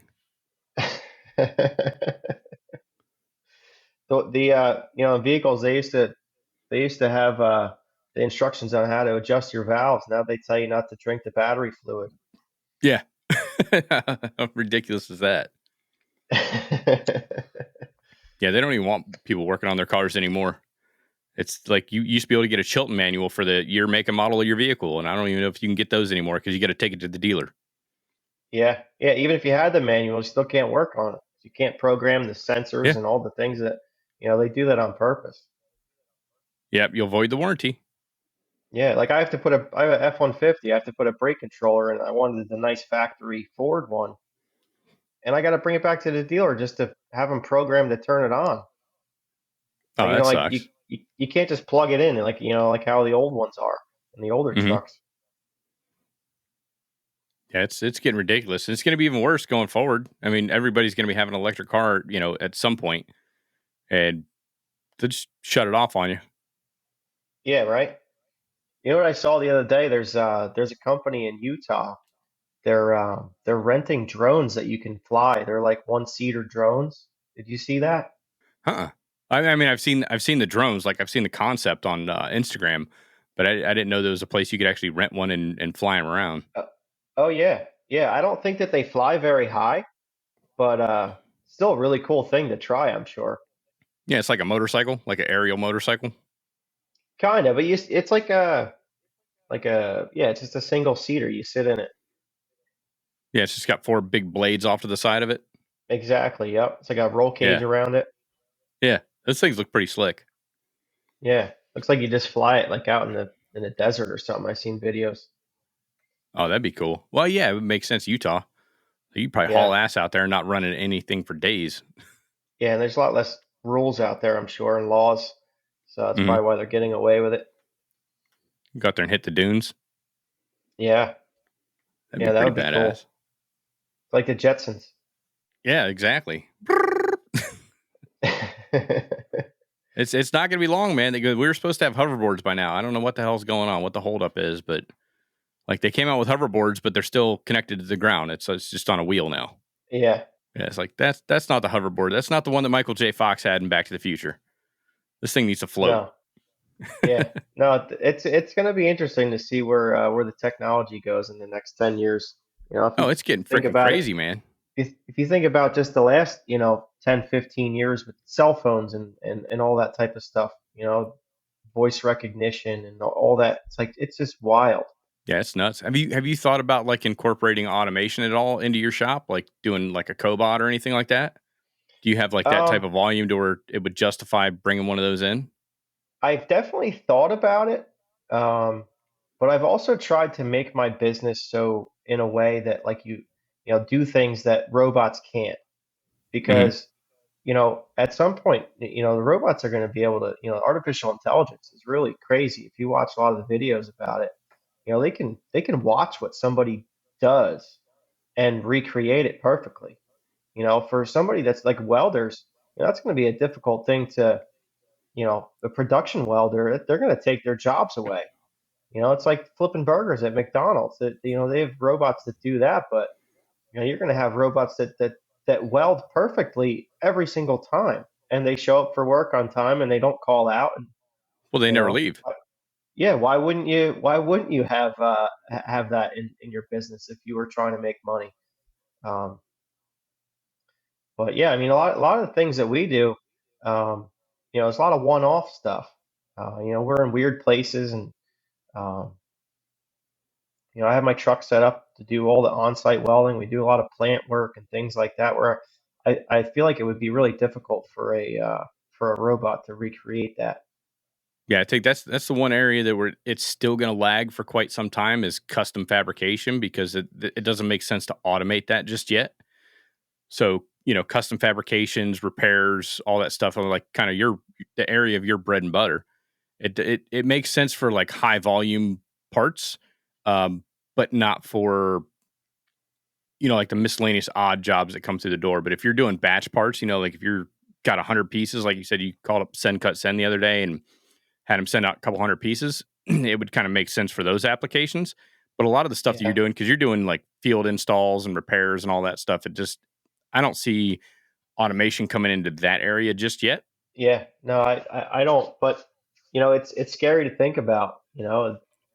If there's that type of technology out there that can kind of take away a lot of jobs. I wonder what everybody's gonna do, how they're gonna make I'm money. gonna retire and just go out into the woods and go hunting and fishing all day. Yeah, I don't have to go to work. Look up. You got Instagram. Look up Boston Dynamics. Boston Dynamics. Yeah, that's freaking crazy. Like the robotic technology that they have. I was talking to one of the students showed me the other day over there at the school. They're like, "Have you seen this shit?" And I was like, no. What is it? And it's they're the ones that make the crazy robots that you see them on a like kind of out on a shooting range, and they've got the guys hitting them with hammers and like pushing them with hockey sticks and all that stuff. And yeah, it's freaking nuts the way that these robots are able to stand up and move and like identify targets, friendlies versus violent, and like all this stuff. It's freaking crazy. wow. But yeah, that's like what's coming. Little yeah, dog they got robots. the dogs. They got the dog robots wild. But I mean, they've mounted weapon systems on those things and like bomb detection, like all kinds of crazy shit. It's gonna get weird the next 10 years. Yeah, I saw a flamethrower dog on Facebook that you can buy for $10,000. Holy shit! I guess it's some type of remote controlled dog that shoots flames. Why does anybody need that? Yeah, but like imagine somebody has that and they don't like their neighbor or something, or whatever. They just drive that thing over towards their house. Nobody knows whose dog it is. That's it's freaking scary, nuts, man. Yeah, or have that in your backyard. Yeah, running around looking for bad guys. Roast the neighbor's kid because his freaking baseball landed in your backyard. Holy shit, man. Well, the scary part is if it starts thinking for itself. That's the scary part. All right, we're going to go ahead and take a quick commercial break. This segment of the Arc Junkies podcast is brought to you by Everlast Welders. Everlast carries a machine for every budget and skill level, and right now, Everlast still has their awesome bundle packs going on. Now's your chance to save big with items like the Power Plasma 62i, which comes with the PTM 60 CNC torch for mechanized cutting. You can add the torch to a CNC machine, a track torch, or a pipe roller for beveling. Check out this awesome deal and more right now at everlastwelders.com. And as always, if you buy any machine that comes with a stock foot pedal, just type in Arc Junkies in the comment section before checking out and get that free Nova foot pedal and TIG torch upgrade. Everlast Welders. Weld mean, weld green. Now let's get back to the show. Yeah, once they become sentient, that's what scares me. Is like, okay, they've been programmed. That's like the same thing with those Boston Dynamics things. Like these robots don't forget. Like that memory's still stored. Like the same thing with a computer. You delete a bunch of photos or videos, or you clear your browser. Like that information's in there somewhere. So if you've got these guys doing all this testing and they're smacking these robots with hockey sticks and pushing them off of crates and all that stuff, like how long before that thing becomes sentient and self-aware? And it just reaches back in his hard drive and be like, you know what? You're that same asshole that kept knocking me off the box with a hockey stick. Like, you're going to get yours today. Payback's a bitch. Yeah. It's going to be interesting to see where the technology goes. Yeah, it's crazy. Because I mean, you've already upgraded to the Dragon. Are you looking to upgrade any additional equipment? Like look at the because I know you got a press brake in there. Have you seen some of the CNC press brake systems? Yeah, that is definitely something that I would make an investment into. I'd like to get a bigger capacity. I only have a 6-foot 100-ton brake right now. Mm-hmm. I'd really like to be able to bend like 8 feet of 3/8 or 10 feet of 3/8, something like that. like that type of capacity. That would be really nice. And having the CNC side of it too. Like I'm always using a clamp. I clamp like a back gauge on there Yep. to set when we're doing production parts and stuff like that. I actually when I was tightening the clamp last year, I twisted my thumb. I folded my thumb back on myself just doing something stupid. I couldn't Oh use my shit. thumb for a couple of weeks, you know. But Yeah, yeah, no, I definitely. they've got some pretty sick CNC press brakes. Check out. I don't know what hall it'll be. I would imagine it's gonna be the same, but I think Hall B is where they have a lot of the like forming and forming equipment and stuff like that. Yeah, And I was watching some demos. I mean, they can fold up some crazy shit, and it's all CNC. And there's a computer screen that tells you like step over to the right, step over to the left. Put the part in here, and it like the backstop automatically gauges based off where you are in that cycle, and it'll tell you exactly here's the sequence that you need to put the part in to get it bent just perfect. And it's got all the different teeth that come down, and like they'll separate themselves and push themselves out of the way so you can put the part back in there. And it's crazy to what you can be capable of in a shop, and all you have to do is just hit yeah, the foot pedal and cycle to the next step in the process. yeah. One of the things that I didn't really know, because I have more of a manual type press brake, and it has a micrometer for the adjustment on the depth for how far the punch comes down. Um, but the modern brakes, they don't use that. They use a laser measuring uh, device, and that's how they know how many degrees that the bends are. Um, I didn't know that. I just learned that. Um, because when you get material, it varies. It's not always the same thickness. So you could be bending a part 90 degrees and have it perfect on one sheet, and then you're 2 degrees over on the next one, or 3 degrees under, or I run into that a lot where I have to adjust the machine as I'm going. Where like these modern machines, you have a laser that it compensates for that. Oh, so it already figures out like the material thickness, so it can calculate for spring back and all that. Well, it measures, I guess, the angle when it's bending up, on those press brakes, but how far it comes up on the angle. It Oh, so it knows knows how much degrees. pressure and stuff to push down, or how far to push down. Right. Yeah, that's how it That's that's how cool. it gauges it. Oh, damn. Yeah, because it's Yeah, not that's crazy. mechanical anymore. Like, that's how they get away from that, because it's like you can't do that. Yeah, that's pretty slick. Lots of I little think, lots of little things I've learned over the years. and like especially with like tubing. Tubing's always the same, or tubing's never the same. Yeah, Like especially we did. pipe. Pipe Yeah, varies a lot. especially like if you get welded pipe, like do you bend it with the seam facing up? Do you bend it, with the seam towards the bend or opposing the bend? Like a lot of times, like that matters. It's crazy when you think about it. Yeah, well, sometimes, we're bending parts on different planes too, so that's going to change depending on where it lays out. But yeah, I always like to try and keep it on the inside of the die, or on the dead center of it, on the center line Yep. when we're bending. Yeah, I had to bend a bunch one time. We were trying to put so like the first batch of pipe we were doing, we'd put the seam to the inside and like no problems. And then the next batch too, we tried putting seam to the inside and it was crushing the pipe every single time. So we're like, okay, well, Yeah, let's put the seam on the outside against or opposite side of the bend. And it was bending perfect. It's like, damn, you just can't be consistent with it because and then sometimes you run into hard spots and soft spots in the steel.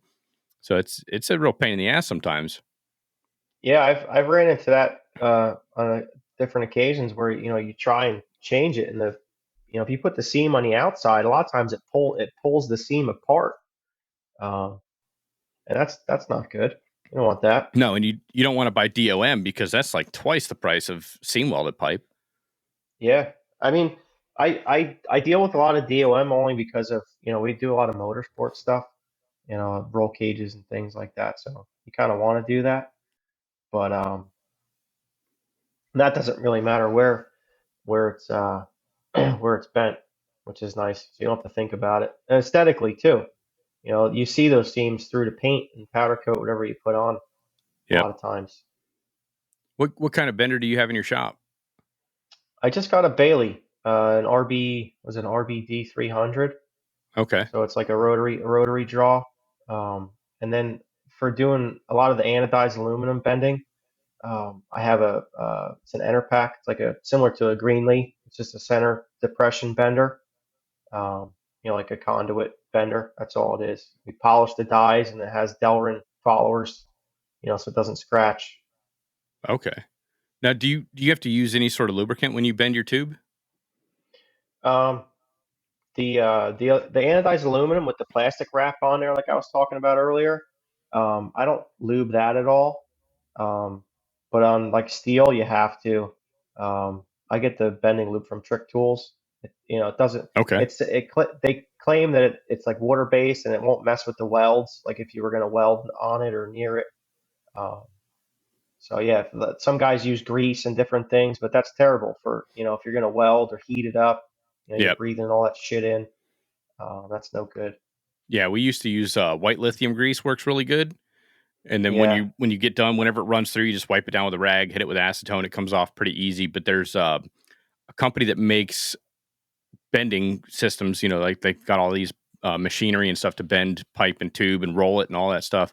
Urkalina, and they make a spray, but it's made from animal fat, and yeah. like it's the best shit I've ever used.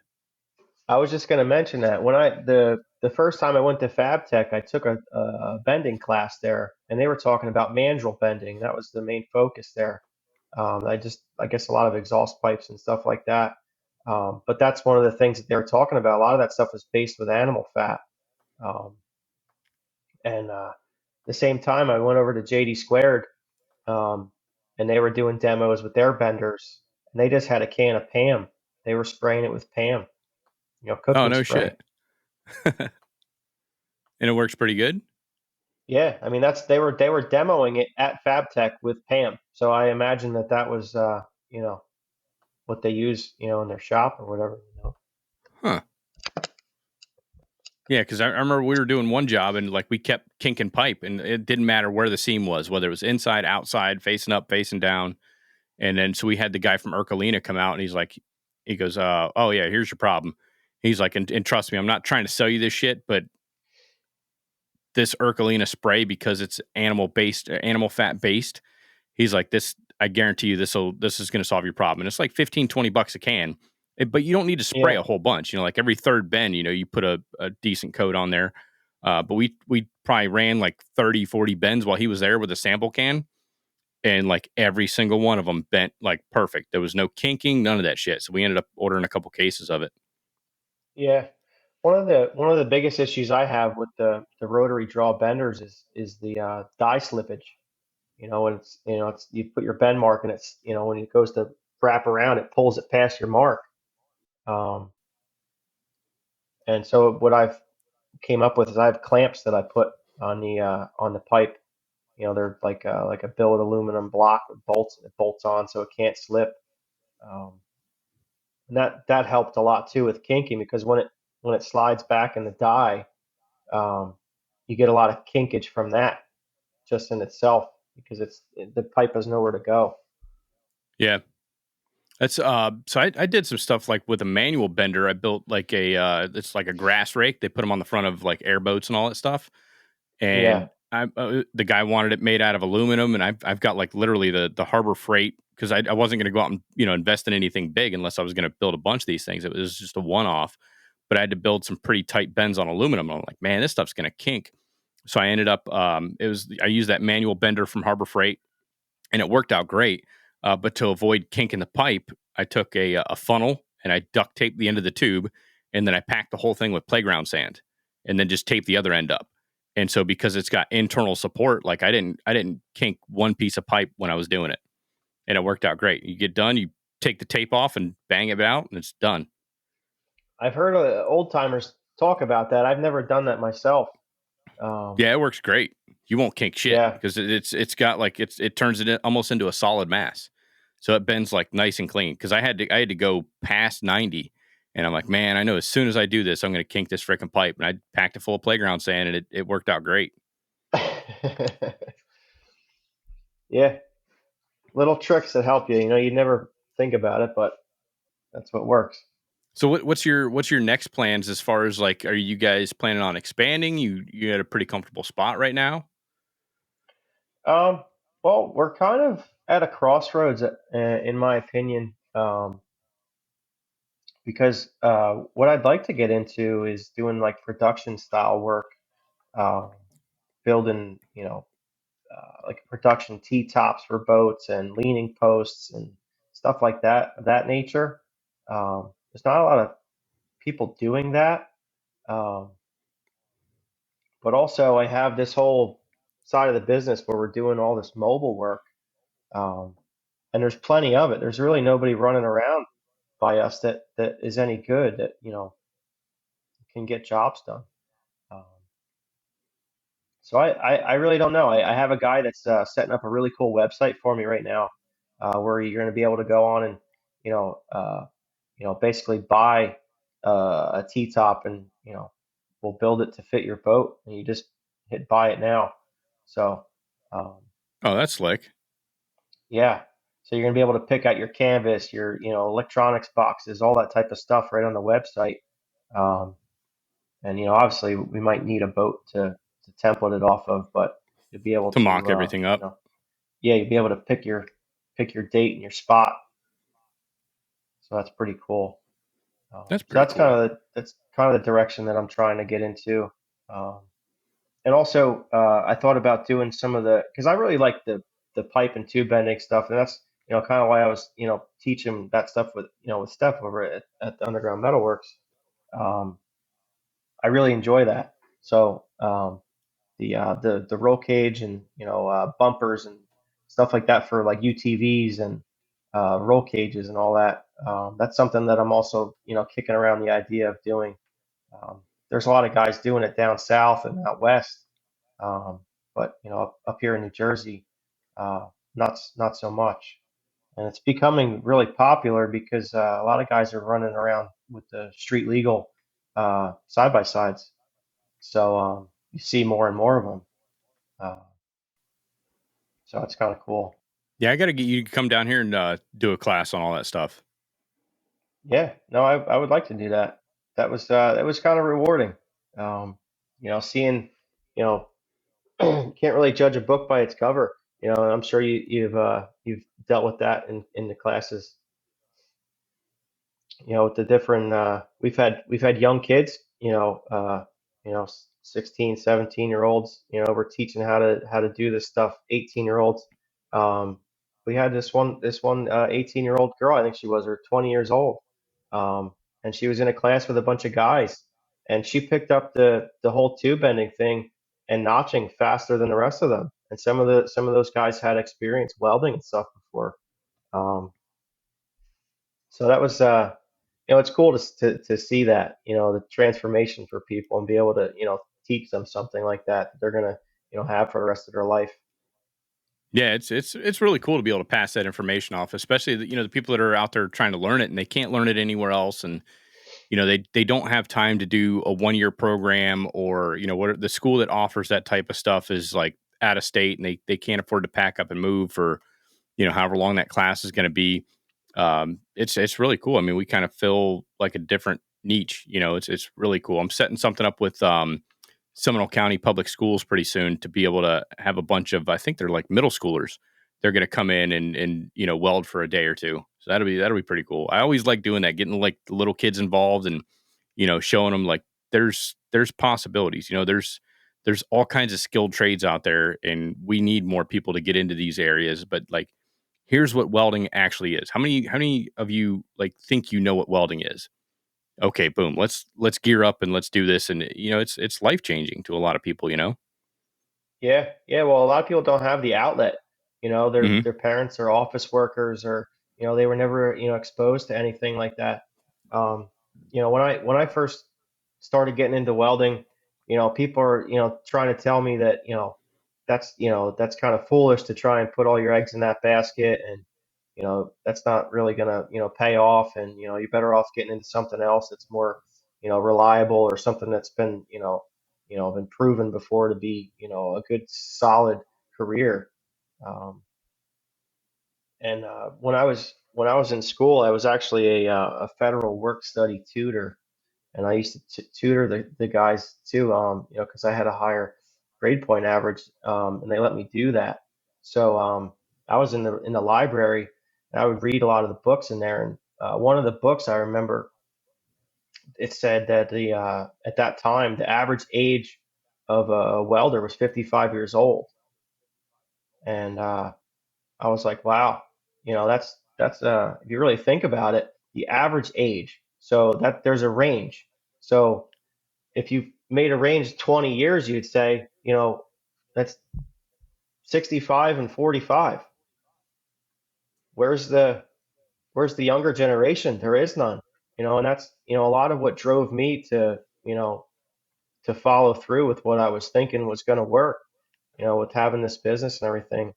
Um, because there really is nobody coming up, and it's sad to see that, but that's why I get some joy out of seeing the younger guys and girls that are getting into it, and they want to follow through with it.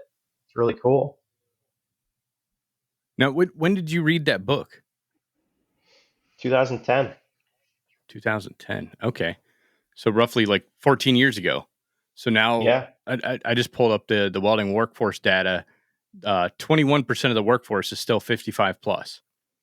21% is 45 to 54.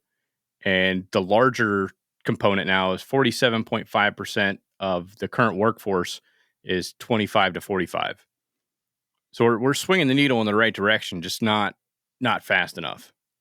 Yeah. You got about 160,000 welders are getting ready to retire. It's Yeah. freaking nuts when you think about it. I mean, that's why the push for, automation and robots and all that shit is coming down, because it's not because they want to replace the welders. It's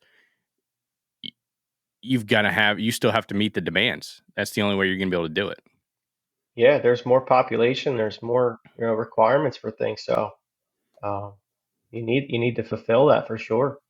I was going to tell you that a pipe and tube bender you need to look into is the Nissin, Nissin.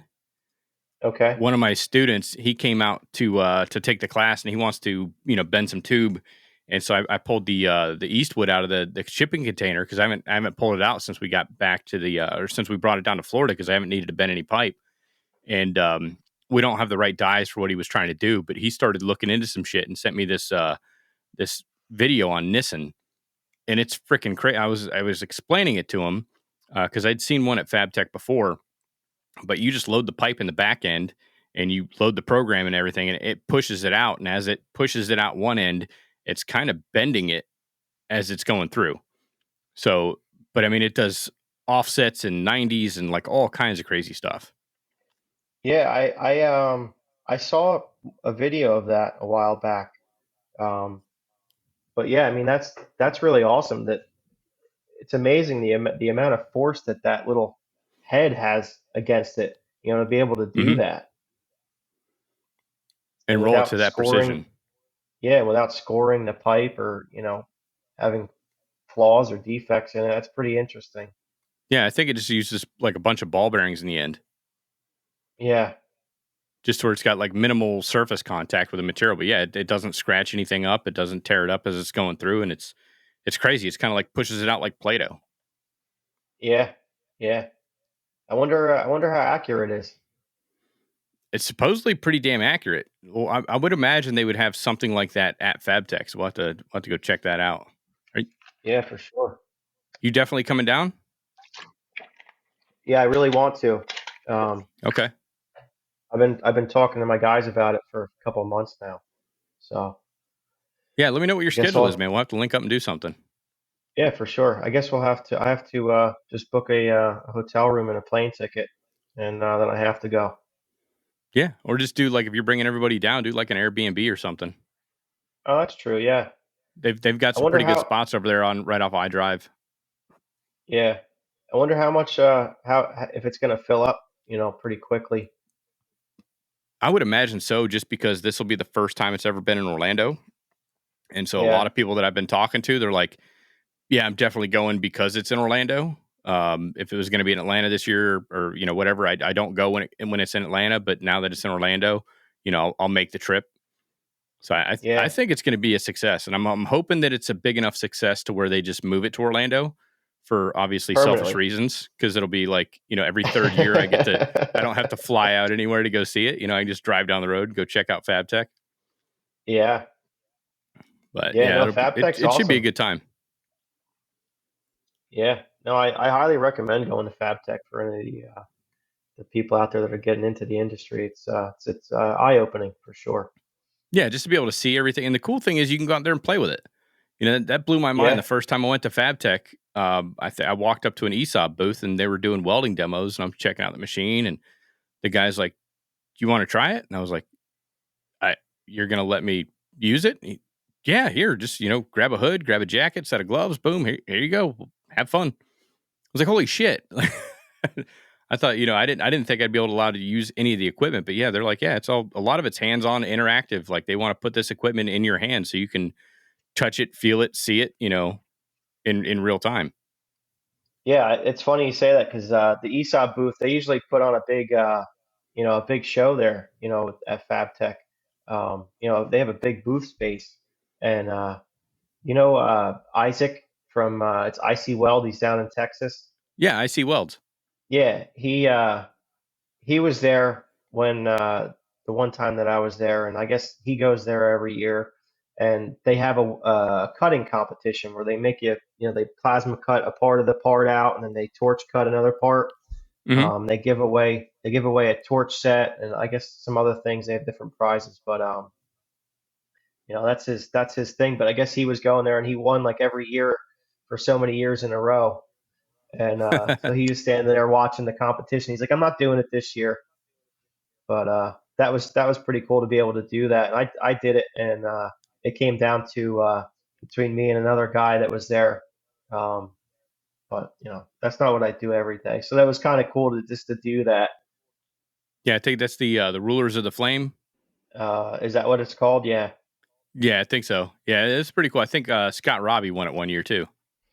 yeah, Yeah, I've never tried that one because I did demos, or not demos, but I did a couple classes for ESOB 2019 at FabTech. I was at their booth last year. I did a podcast live at their booth, but I think this year I'm gonna try and do more walking the show floor and checking everything out versus trying to make a bunch of commitments. Because like the last two FabTechs I did, I was burnt out by the end just because I was going from boom, boom, boom, and like I was doing podcasts all day, every day. And I think this year, I've got some stuff lined up with AWS. I'm doing 3 episodes with them, and then probably a panel discussion, and then we're doing the Arc Snails event. But aside from that, I'm trying to stay as low key as possible, just so I can actually go out and interact and see a lot more of the show floor, because I'm kind of behind the times now. I want to go out there and see some of the new technology they come out with. yeah, yeah. I've had the luxury of just kind of going on my own down there. I know Steph was always kind of I went down with her a couple times. It's always running here, running there, talking to Go, this go, person, go. talking to that person. Yep. That gets tiring, I'm sure. Oh, it does. By day 2, you're like completely out of gas. I think last year, Steph and I were hanging out, like both of us by Tuesday, we were like, fuck, is it Thursday yet? Like by the time of Arcs and Ales came around, I think I was just drinking water the whole night. Everybody kept trying to get me a beer, and I was like, no, I just need water and I need food, because like you don't eat all day, you don't drink all day, and then like all of a sudden you go out to an after party and all everybody wants to do is like drink, and it's like I'd love to join you, but like I need calories at this point. I'm running out Yeah, of gas. yeah. You're not gonna make it to tomorrow if you start drinking now. Yeah, it's a good time though, and you get to meet so many cool people, you get to see a lot of cool stuff, so it's definitely It worth it. But really yeah, it, if you come down, let me know. yeah. No, I really enjoy going to those events, because it's guys like you and I. Um, you know, you don't get that. For me, we're kind of like by ourselves up here. There's not really a lot of people like us. Um, so it is really cool to be able to converse with people that are in the industry and talk about different things. And Yeah, you got to check out your local AWS section. I think you guys got one in that area, or it might be yeah, closer to Philly. yeah. I went out to a couple of those things with Steph when she did those meetings. Um, and she would have them over at that shop too. Um, so it was cool. They would come and do demos. Like Hypertherm was at the last one that they had. Get to see like the flush cut consumables and stuff like that. I never seen those before. That was pretty cool. Yeah, their new sync system is pretty cool too. You just, instead of swapping out like the electrode, the swirl ring, the nozzle, like all the components in one, you just swap out one complete cartridge, and it's Yeah, like super easy. I actually have that on my old machine, the tracker. Um, and the initial cost of it, like the $55, everybody bitches about it for the cartridge, but you're getting 3 to 4 times the life out of that cartridge that you would out of the standard consumables. So it ends up costing less, in my opinion, and it's more predictable um, for cut quality and stuff like that. As you can tell, when it starts going bad, you just toss it out. Yeah, something's got to give. Um, but what I would do in the past, and I didn't know this, the guy from Hypertherm told me, my old plasma cutter, it has the electrode and the tip. Um, you know, I would just when the tip would get screwed up, I would just slam a new tip in there, and leave the electrode. Um, but apparently, the way that it works, it swirls in there or whatever, and you can't really do that. Your cut quality goes to shit. Yep, real quick. And you're trying to be cheap, and it's like, oh, the electrode's still good, but really you should throw it out anyway. Um, so if you think about it like that, yeah, the sync system is really the way to go. You should just get rid of all that shit and just start fresh. Yeah, that was my hard part, because like especially in education, like I only have so many consumables for this machine. So like you were saying, okay, well the nozzle's bad, but like the electrode still looks good. So I'll just, instead of swapping out the electrode with it, I'll just put a new nozzle in. And you're like, damn, like cut quality's still not there. Now I'm blowing the end of the nozzle out. We should have swapped out the swirl ring and the electrode at the same time. And that's kind of what the Yeah, sync does. Is it forces you to replace all the components at one time, like you're supposed to do, instead of being cheap and trying to conserve parts and say, okay, I don't need to swap this out just yet. I think I can get a couple more cuts out of it. No, just swap the whole thing out. You're yeah, much better off in the long run. I did that for years, and it just took that guy. I asked a question, and he was like, "No, you just got to get rid of it." And then I stopped doing it at that point, and the cut quality got tremendously better. Yeah, it's a pretty cool system, because that's what I just put on the Swift cut, because I was having problems, Like, because I was doing the same thing, and like I switched over because they make an adapter to where you can use the sync cartridges on their older machines. okay, So so you that, like didn't actually that's, yeah, swap I out got, the machine.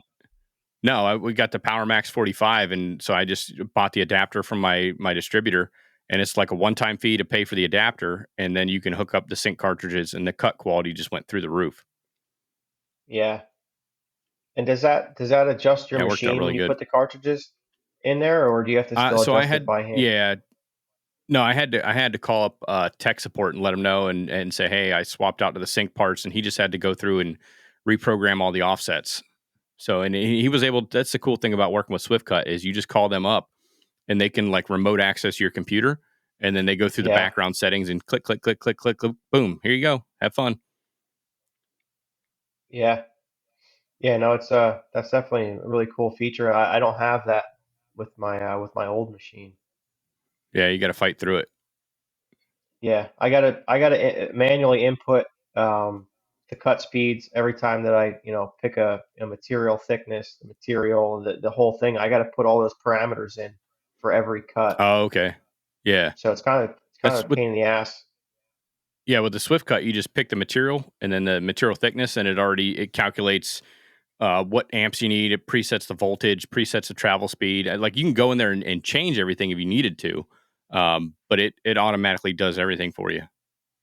Yeah, yeah. I remember Steph doing that. I was like, wow, I need to get some new technology because, and then the nesting program too. Um, that's a whole nother feature that is really cool with your machine with the Swift cut. Yeah, you just tell how many parts you want. And it figures out the best way to conserve all the material and part spacing and all that stuff. Yeah, yep.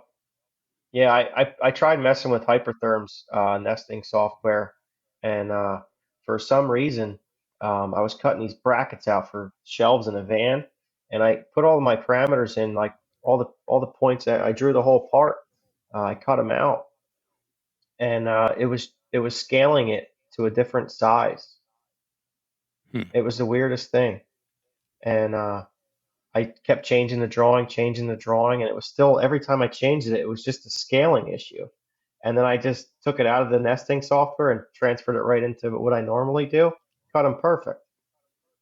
So I got so frustrated with that, I just gave up on it on Hypertherm's nesting software, and I don't know Yeah, why. was that the Pro But Nest? yeah, Okay. Yeah, I've never used that because I want to say like when I ran the Lincoln Torchmate, that one's a kind of a pain in the ass to use, but I would nest everything manually. And then so when I got the Swift Cut, I started nesting everything manually, and the rep's like, you don't have to do that. Just type in how many parts you want. And I was like, what? He goes, yeah, type in how many parts you want, part spacing. Just go a little bit. So part spacing should be a little bit thicker than the material that you're working with, and then you should be good to go. Oh, okay, cool. So I do that now, and it works great. yeah, yeah. I need to get with the times and change that part of it up because I do waste a lot of time to Step just it up, you man. know yeah, yep, Got to definitely fuel that tool addiction. yeah, no, for sure. I have a bad one. That's all I do. I work to support my tool addiction. Yeah. It's I That don't and need it now, but I'll need it one day. yeah, yeah, I do that a lot.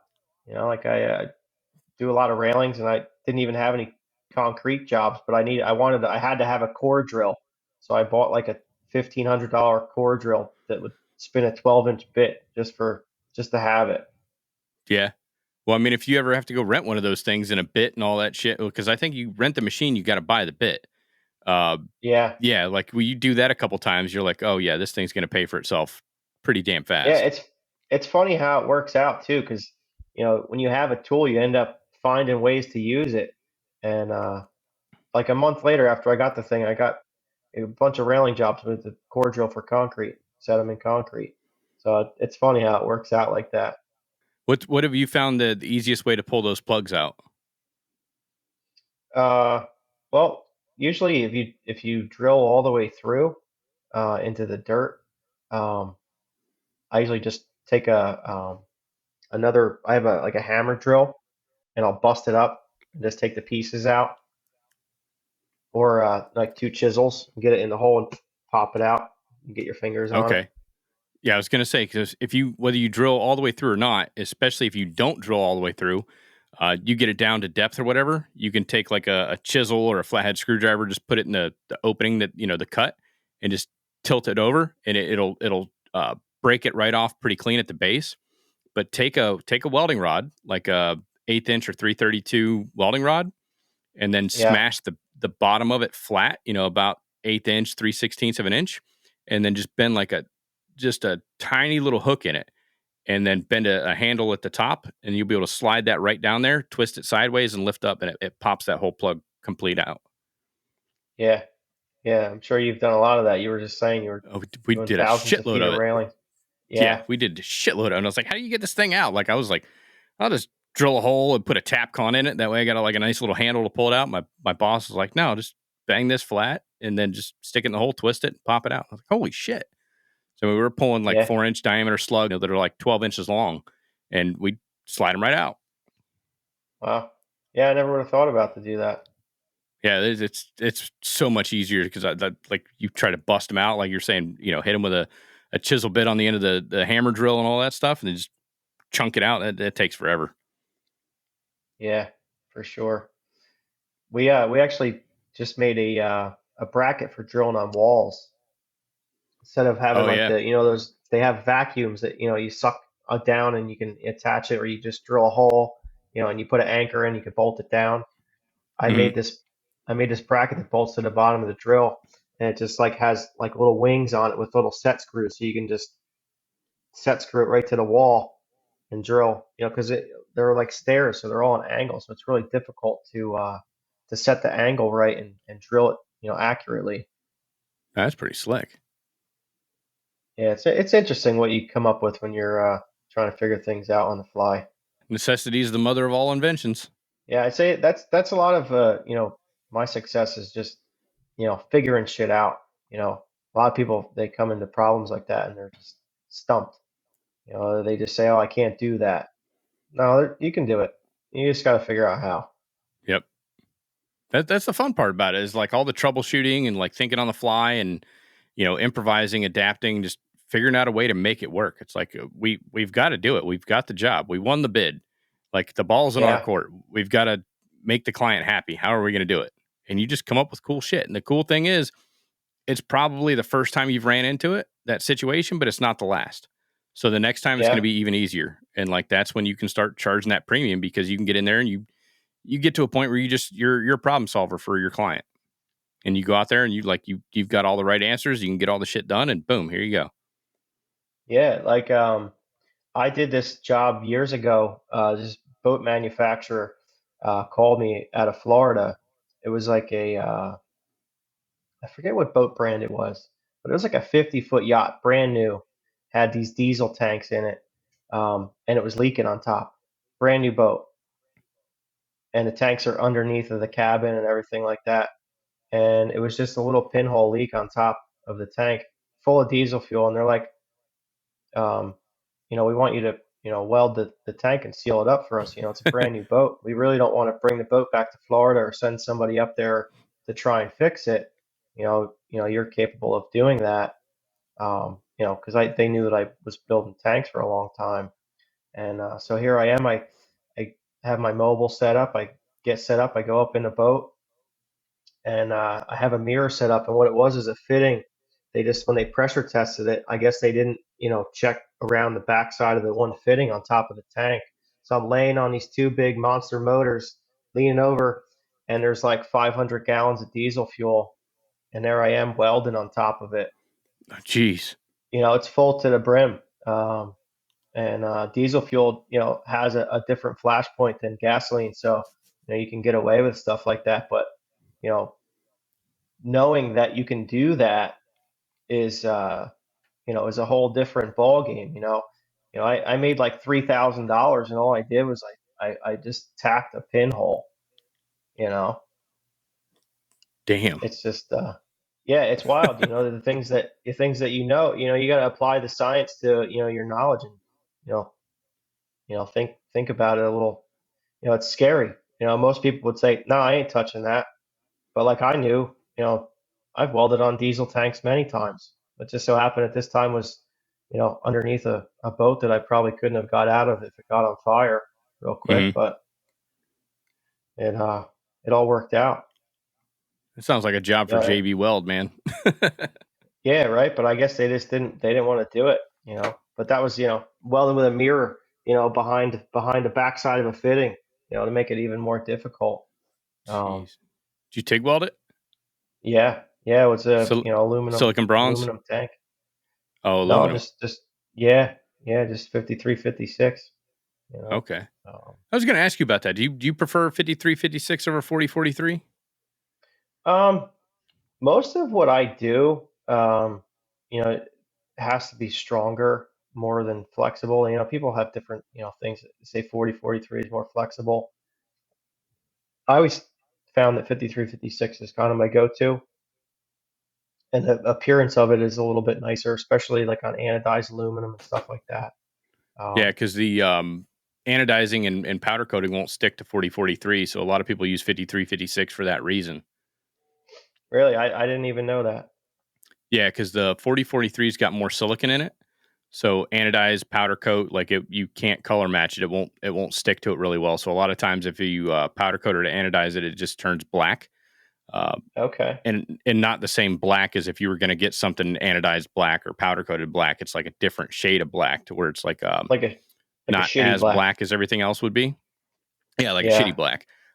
But there's the problem with 53, 56 is you can't use it in any area that it has a working temperature of 150 degrees Fahrenheit. But there's a rod 49, 43. So that's kind of like the best of both worlds. That'll work in conditions above 150, but you can also anodize and powder coat it. Okay. Yeah. I tried.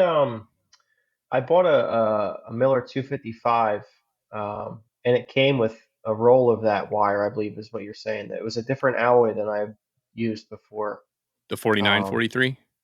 I think that's what it was. Yeah. Yeah, Um, I haven't welded with it, but I mean, that's like, it's supposed to have the best of both worlds. I want to get some just to try it because I've never been a yeah. fan of running 53, 56. I just don't like the way the arc looks. Because with like 40, 43, it's always got like a blue tint to it. And like when you run 53, 56, it's got a green tint to it. I don't know. I don't like the way the arc Yeah. looks. Yeah. It's a little funny, But I but know Steph, she's big on 53, 56. Like most of the people that are really good with TIG welding, aluminum, like I'm yeah. okay. Like I can stick it together and make a decent looking bead.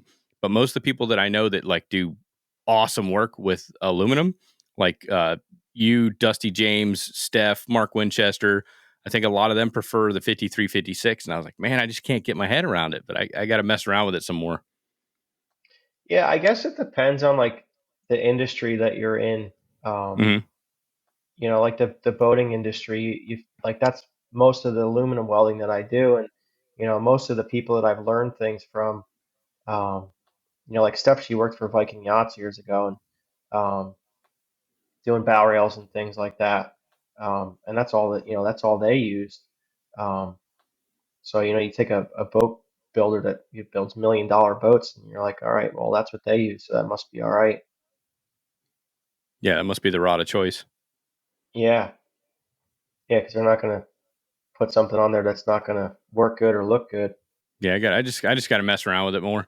They and then if have you ever picked them up and done a drop test on them? What do you mean? The filler metal. So take a 40, 43 TIG wire and take a Uh-huh. 53, 56 TIG wire, and if you don't have the numbers on them, you drop them and just let it hit concrete, and you'll be able to tell the difference audibly. 40, 43, it hits kind of soft when it hits the floor, and then 53, Yeah. 56, it's got like more of a ringing tone to it when you drop it. It's Some got like a higher pitched ring. almost like dropping a steel rod. Yeah, kind of. It's because it's got more manganese in it, so it's a little bit more dense. Yeah. But like if you look at the rods side by side, it's you got a hard time trying to distinguish which one's which. But if you drop them, they've got two distinct sounds. Okay. Yeah. I never thought about it like that. Yeah, try it when you Usually get in I your don't. shop tomorrow. Drop them. Yeah. Usually I don't weld with things I don't know what they are. You know. That's a good tip too. If you don't know what it is, don't don't use it as filler metal. But if you know that you only have those two types of TIG wire in the shop, you'll be able to tell the difference between both of them really quick. Yeah. We were doing a steel job years ago, and when I was first starting my business, I went and I bought out an old man that had a welding business, and he gave me a lot of different fill rods, and they were kind of just commingled together. Um, and we were trying to use some of that up on a job, and one of my employees grabbed I guess it was like a silicone bronze or something. Mm. It looked just like a mild steel, or like a 70S6 TIG rod, um, but it was something else, and it welded just like we were actually welding some structural stuff in a house, and we were TIG welding it so there was no sparks, so we didn't catch the wood on fire. Um, and I looked at it, and I'm like, that's not right. Like it welded normal, Hmm. but yeah, I still don't know. I guess I don't know what it was, but that's why you don't you always want to make sure that you know what you're doing with, because a house like that, you're putting structural steel in there and it falls apart. You're liable for that. Yeah, that's a big part. And then make sure you got good insurance. Yeah, yeah, yeah. I don't want any claims for some stupidity No, like that. no, that definitely But yeah, make sure you know what you're welding. yeah, And then being able to identify like your base material and stuff like that. I mean, then you can match your filler metal to it. yeah. Yeah, I mean, like one of the things like an old timer was trying to tell me was like about spark, like a spark test. You can tell what different metals are based off of like what the grinding sparks look like. Um, Yeah, I never, I never there's a really. knack to that. Yeah, I'm sure. I mean, I kind of thought about it, and I was like, that would just take way too long to understand all that. Yeah, it's quite a bit. Like I mean, you can kind of get a general idea because like if you run the grinder on there, like you're like I think the higher the carbon, the brighter the sparks and the more volume of sparks are going to come off of it. Like if you grind like a carb or like cast, like cast steel or cast iron versus regular steel or stainless. Like they all have different colored sparks, and the way that the sparks, split at the ends. Like, I mean, you really got to be paying attention to these damn sparks. I've never had too much luck doing it, but there's like, you can pull up a chart online and you just compare kind of what the sparks look like versus, Yeah. what's on the photo, and it'll give you a pretty good idea. And I always wondered, like, what about the grinding wheel? Like, what about what's in the grinding wheel? Does that affect what the sparks look like too, you know? I don't think so much. I mean, like if you're using one just for like regular steel, it shouldn't matter too much. Yeah. Yeah, that's one thing my instructor taught it to us like way back in the day, and I've just never used it enough to get proficient at it. Yeah, I like to buy new materials and know what I'm working with. You know, Yeah, sometimes you this is most of the stuff I get a mil spec report on, so I know exactly what I've got. Especially like for the, I have to do that for the testing lab. I got to have mil spec reports on everything. That way, I can ensure that if you're coming in to test on, A36 or whatever you're coming in to test on, like that's what we're welding, yeah. and it's got traceability on So everything. something interesting that I've learned recently, we've been doing work in the asphalt plants, learning about different types of, hardened metals, different treatments too, Hmm. like the AR plates and the, manganese and, um, there's a lot of steels out there that you don't realize, but like they put in rock crushers and things like that. And actually they get harder the more that you work them. Yeah, the work hardened. Yeah, so this machine's crushing rocks all day. If you threw a piece of mild steel in there, it would just destroy itself immediately. But these things last for a long time. Dude, look, if you're doing a bunch of that work, look into Rock Mount. They make all kinds of crazy rods for that specific application. Yeah, for like doing hard facing and repairs and all that shit. And their rods operate at a much lower amperage, so you don't mess Okay. with the temperament of the base metal and all that. Oh, that makes But sense. yeah, check them out. They make some crazy cool shit. It's Yeah, a lot of pricey, but I this, mean it's worth it. yeah, a lot of the stuff that we're getting into is just replacing wear plates and things like that, where they're not really structural. They're just kind of like being held in place so that the materials run over top of them and they don't, Yep. wear into the chutes and the base materials and the conveyors and stuff like that. Yeah. That's gonna keep you busy. Yeah, yeah. I mean, I had my guys at the plant by us for like 3 months straight, over the winter. They were shut down. They have a $26 million contract with the Garden State Parkway, so they needed to ensure that the thing was up and ready when the weather broke. So Oh, it's they kind of were like they were shutdown season for y'all. yeah, yeah. So they were kind of dependent on us. They ran through quite a few different welding contractors that just couldn't do it. And my guys, they kicked ass. They got it done. So they were super happy with us. Oh, that's good. That means you're gonna get a call back next year. Yeah, yeah. They find stuff to give us now. They call me like at least once a week, and they're like, "Oh, we got this thing to make. Can you make a skid steer attachment? Can you need a whatever?" They drop it in our laps. And here, build this. They don't ask us how much. They just say do it. So that's Yeah, kind of just cool. send us the invoice. Yeah, That's a good yeah. client to have. Yeah, I like having those customers. Sure beats driving around and trying to make $200-300 for a little weld repair here and there. If you can keep your guys busy, that's a huge key to success for sure. And then like it's always the $200-300 jobs that the client wants to nickel and dime you over the price, and it's like really. Oh God, it makes me sick. Yeah, yeah, I've been dealing with that for a long time, and Yeah. now I've done that for so long, and a lot of the customers have become accustomed to me kind of just like dropping what I'm doing and fixing their shit. Um, and I have bigger clients now, so I can't even. I honestly I don't even answer the phone half the time anymore, just because I don't have to, one, but also because I don't feel like dealing with all these assholes. That the people that want shit right away, they're always the ones that are always complaining about how much money it costs too. So Yep. I like to have my schedule, 2-3 months out. I have a little comfort in that. Yeah, that helps. I mean, that's good security as far as like you got income coming in because you've always got constant bills going out. Yeah, yeah. I mean, I have to make about 30,000 a month just to keep things moving. And it's odd uh, that would be the case. Back when I started my business in my backyard, my bills were minimal. And you just kind of work up to that. Now Very low I'm overhead. comfortable. Yeah, I'm comfortable doing that now, and it's kind of crazy to think about, really. Um, so, not to discourage anybody from trying to start a business, but that's kind of what it takes. Yeah, but I Three mean that guys. doesn't happen overnight. I mean, like you've put in a lot of time and effort, and I mean you get a good crew put together, and like you kind of want to build up to that $30,000 overhead just because that you've got the work to be able to justify that. I mean, there's obviously Yeah, a need to have that sort of overhead, and you got the work coming in to justify being able to pay that expense. yeah, yeah.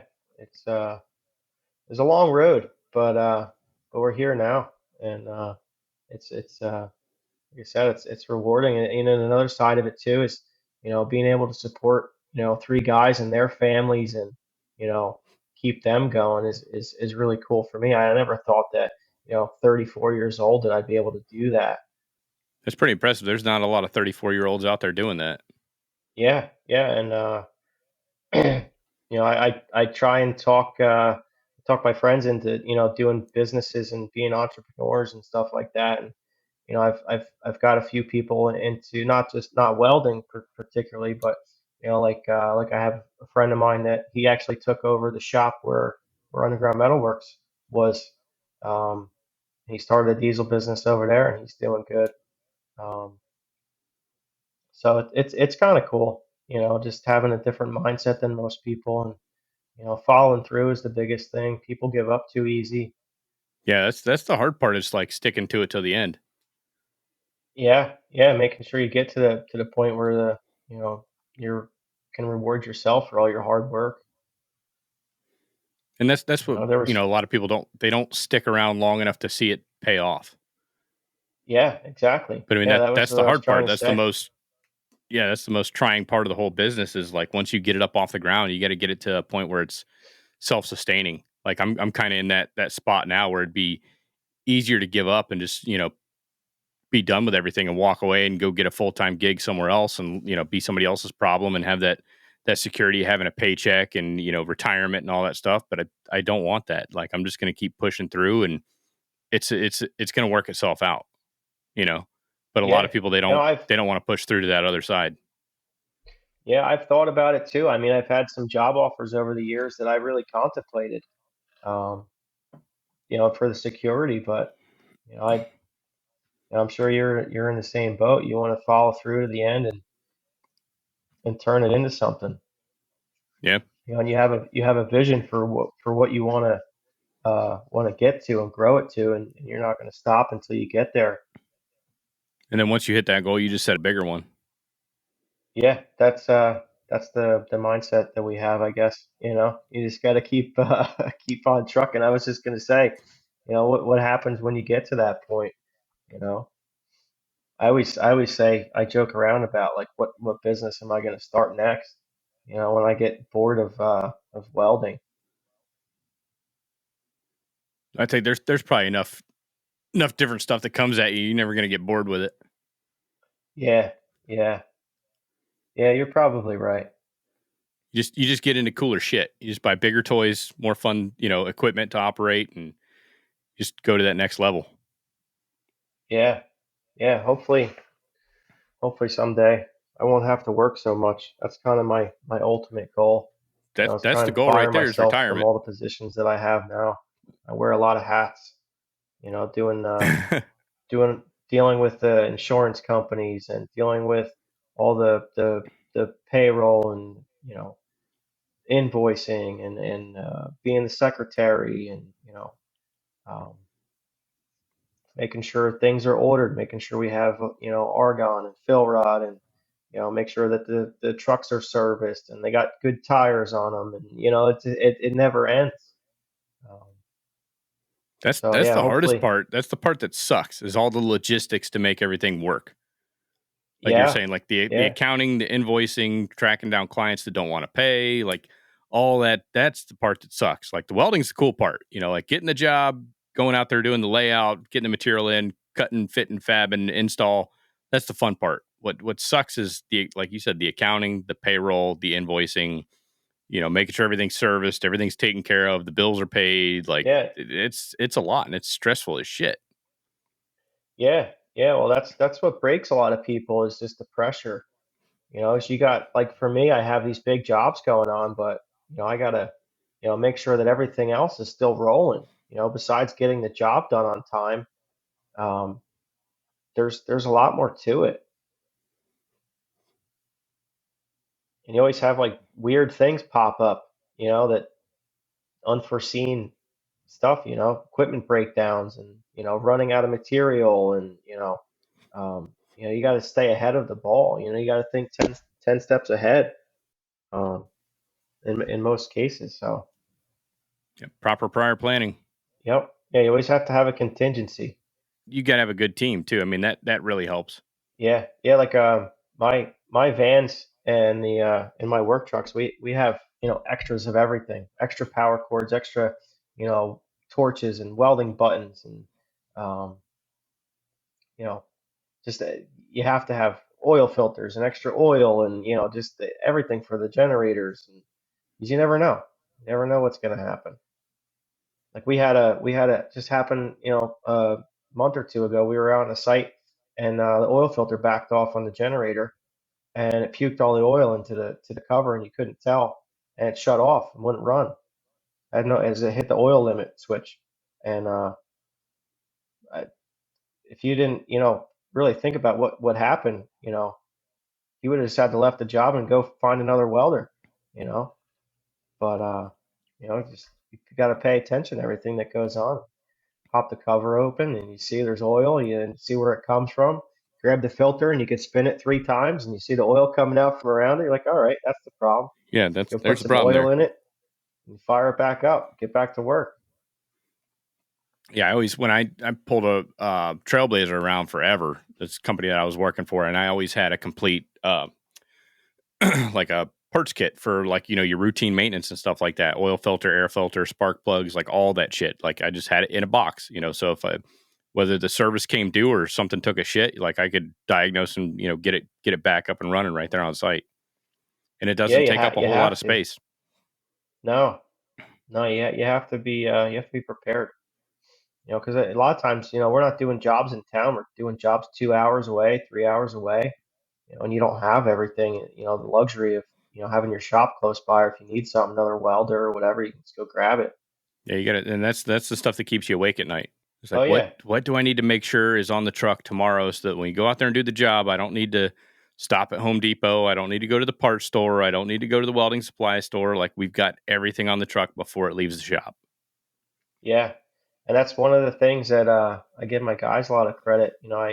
I trained them to think like that, and I don't go on a lot of jobs now, um, and they take it upon themselves to make sure everything's fueled up, make sure you got extra parts, make sure everything's good, um, because like they've had a couple times, the new guys they go out and they get to a job and they have no argon left in the tank, or they didn't bring the fill rod, or they don't have tungstens, or whatever the situation is. But it's like you got to check that shit before you leave. You Yep. gotta have a checklist or something, in your head just to go through and say. And I always say, like, you know, if you're missing a tape measure, you're missing a marker, you're missing that, you can buy that at Home Depot. You can go and find that, but you're not going to go and find a welder. You're not going to go and find, a power cord. You're not going to find all that stuff. It's not readily available, you know. Yeah, not every So town's got a weld supply store in it. I always tried to like build the project mentally the day before. So like even whether I was working in a shop or whether I was like going out in the field or something like that, I would kind of just mentally walk through my day. Okay, I'm going to need a tape measure. Well, if I'm going to need a tape measure, I'm going to need a square and a soapstone. And you just start building your list mentally to like load up my tool bucket for whatever job we were going out to do day by day. Because we do the same thing yeah, at, a lot of the places that I was working. once you leave the shop, you don't have access to everything. So you got to make sure you have everything that you need and more. And, you got to have contingency plans. If I'm cutting something with my portaband and I don't have any more portaband blades, okay, is my 6-inch grinder still on the truck? Do I have 6-inch grinding wheels? Okay, do I got cutoff wheels for that? Cool. Okay, well, maybe I need a Sawzall. Okay, make sure I got metal Yeah. blades for the Sawzall. And that's the shit that keeps me up at night. Yeah, that's funny that you say that because that's exactly my same thought process.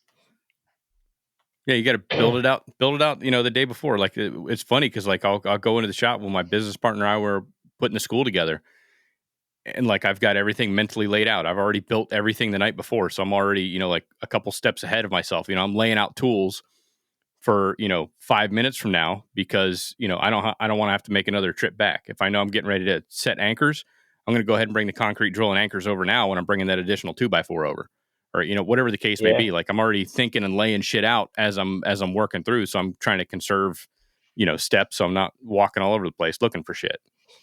It is so difficult to teach that. Yeah, A lot of you got to get that through employees experience. they want to come in and just do the same thing every day. Um, like I kick my guys' ass, all the time, mentally, physically, just to, get them, set up for that. And then, they've prospered. They've done really well. Um, so it's cool to see that. Yeah, So it's it's something a hard to lot teach. I of, mean, you gotta have the foresight to be able to see what's coming. What's the next step? Let yeah, me make sure I'm ready for the next step. I always made a good yeah, apprentice because like by the time like my journeyman was running out of something or like he'd drill a hole, I'd be ready with the anchor and the hammer and the wrench and like everything was already sized up. Like we're ready to go, man.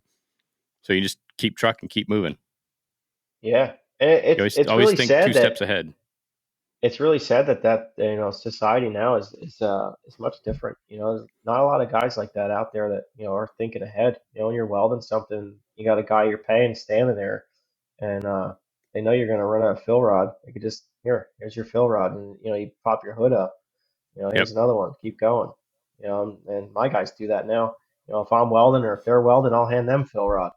It's just it's how it goes. How it Yeah, I has to think go. it's something you just gotta you gotta get that through experience, I think.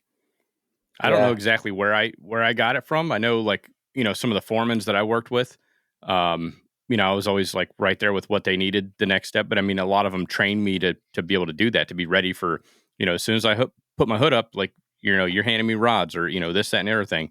You just, I think it's something you gotta get through experience. Yeah. Yeah, and especially you're on different jobs doing different types of things. You might be putting anchors in, or you're welding, or you're grinding, you're cutting something. It's a lot of thinking going on in this Yeah. type of business. I think the scouts kind of prepared me for it because that was like their whole motto was be prepared. So it's like you're always Yeah. prepared for the next thing. That might have been it. Because it was kind of instilled at me at a young age, or maybe Yeah, maybe you're my going dad back a had, ways, huh?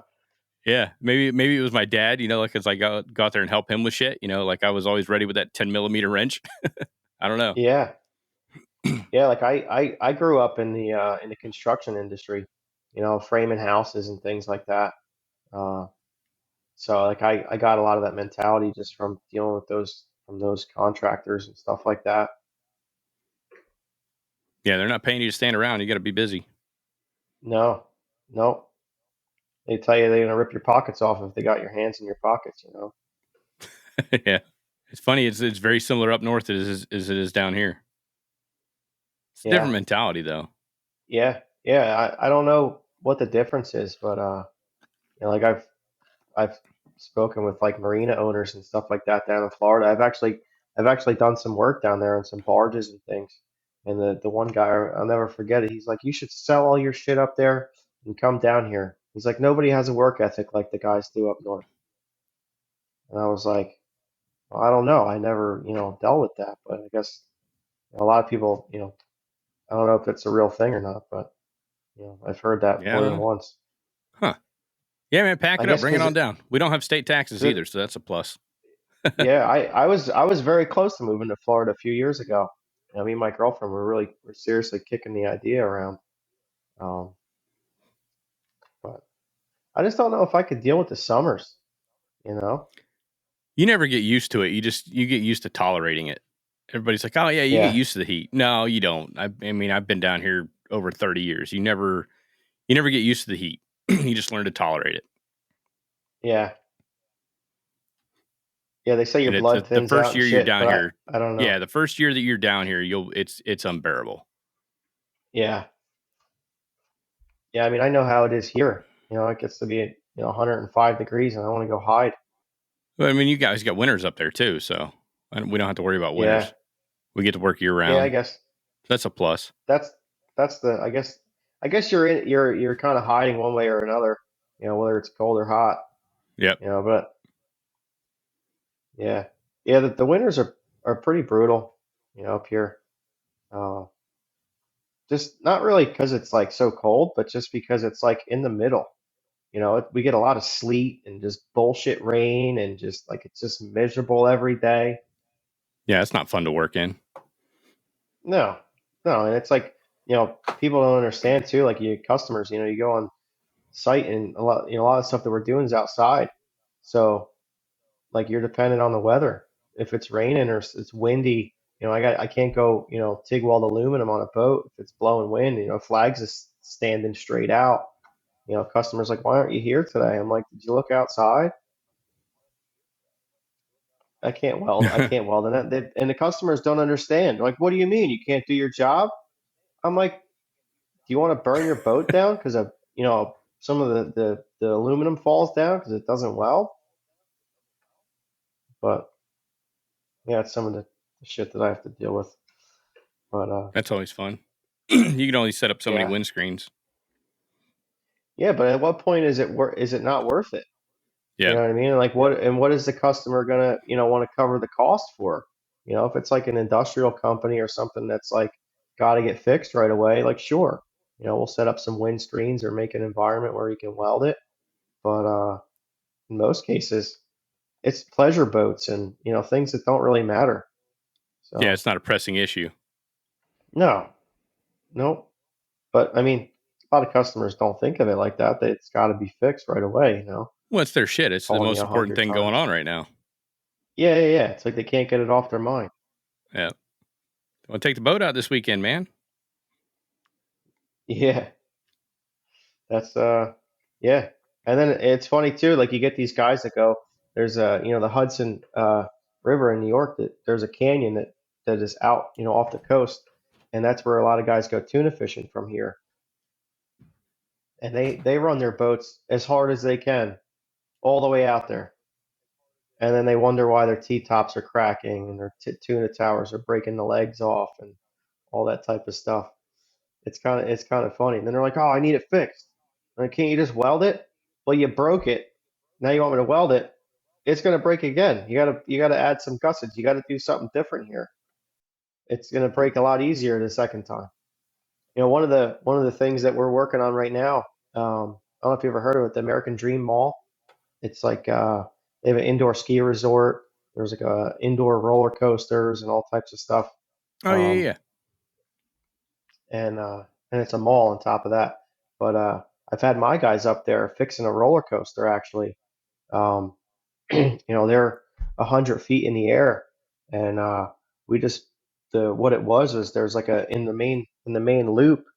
There's two like support posts on either side, and I guess the weight of the cart going around is like 10,000 pounds or so. And like at work, I guess it's working it and it cracked on both sides. And, the loop's 100 feet in the air. Jeez. And, yeah. And, the ride manufacturer, they, they don't want to take liability for, any type of modifications to the roller coaster. So they're basically having us grind the cracks out and weld them. They don't want to add any type of extra support or like a backbone of any sorts.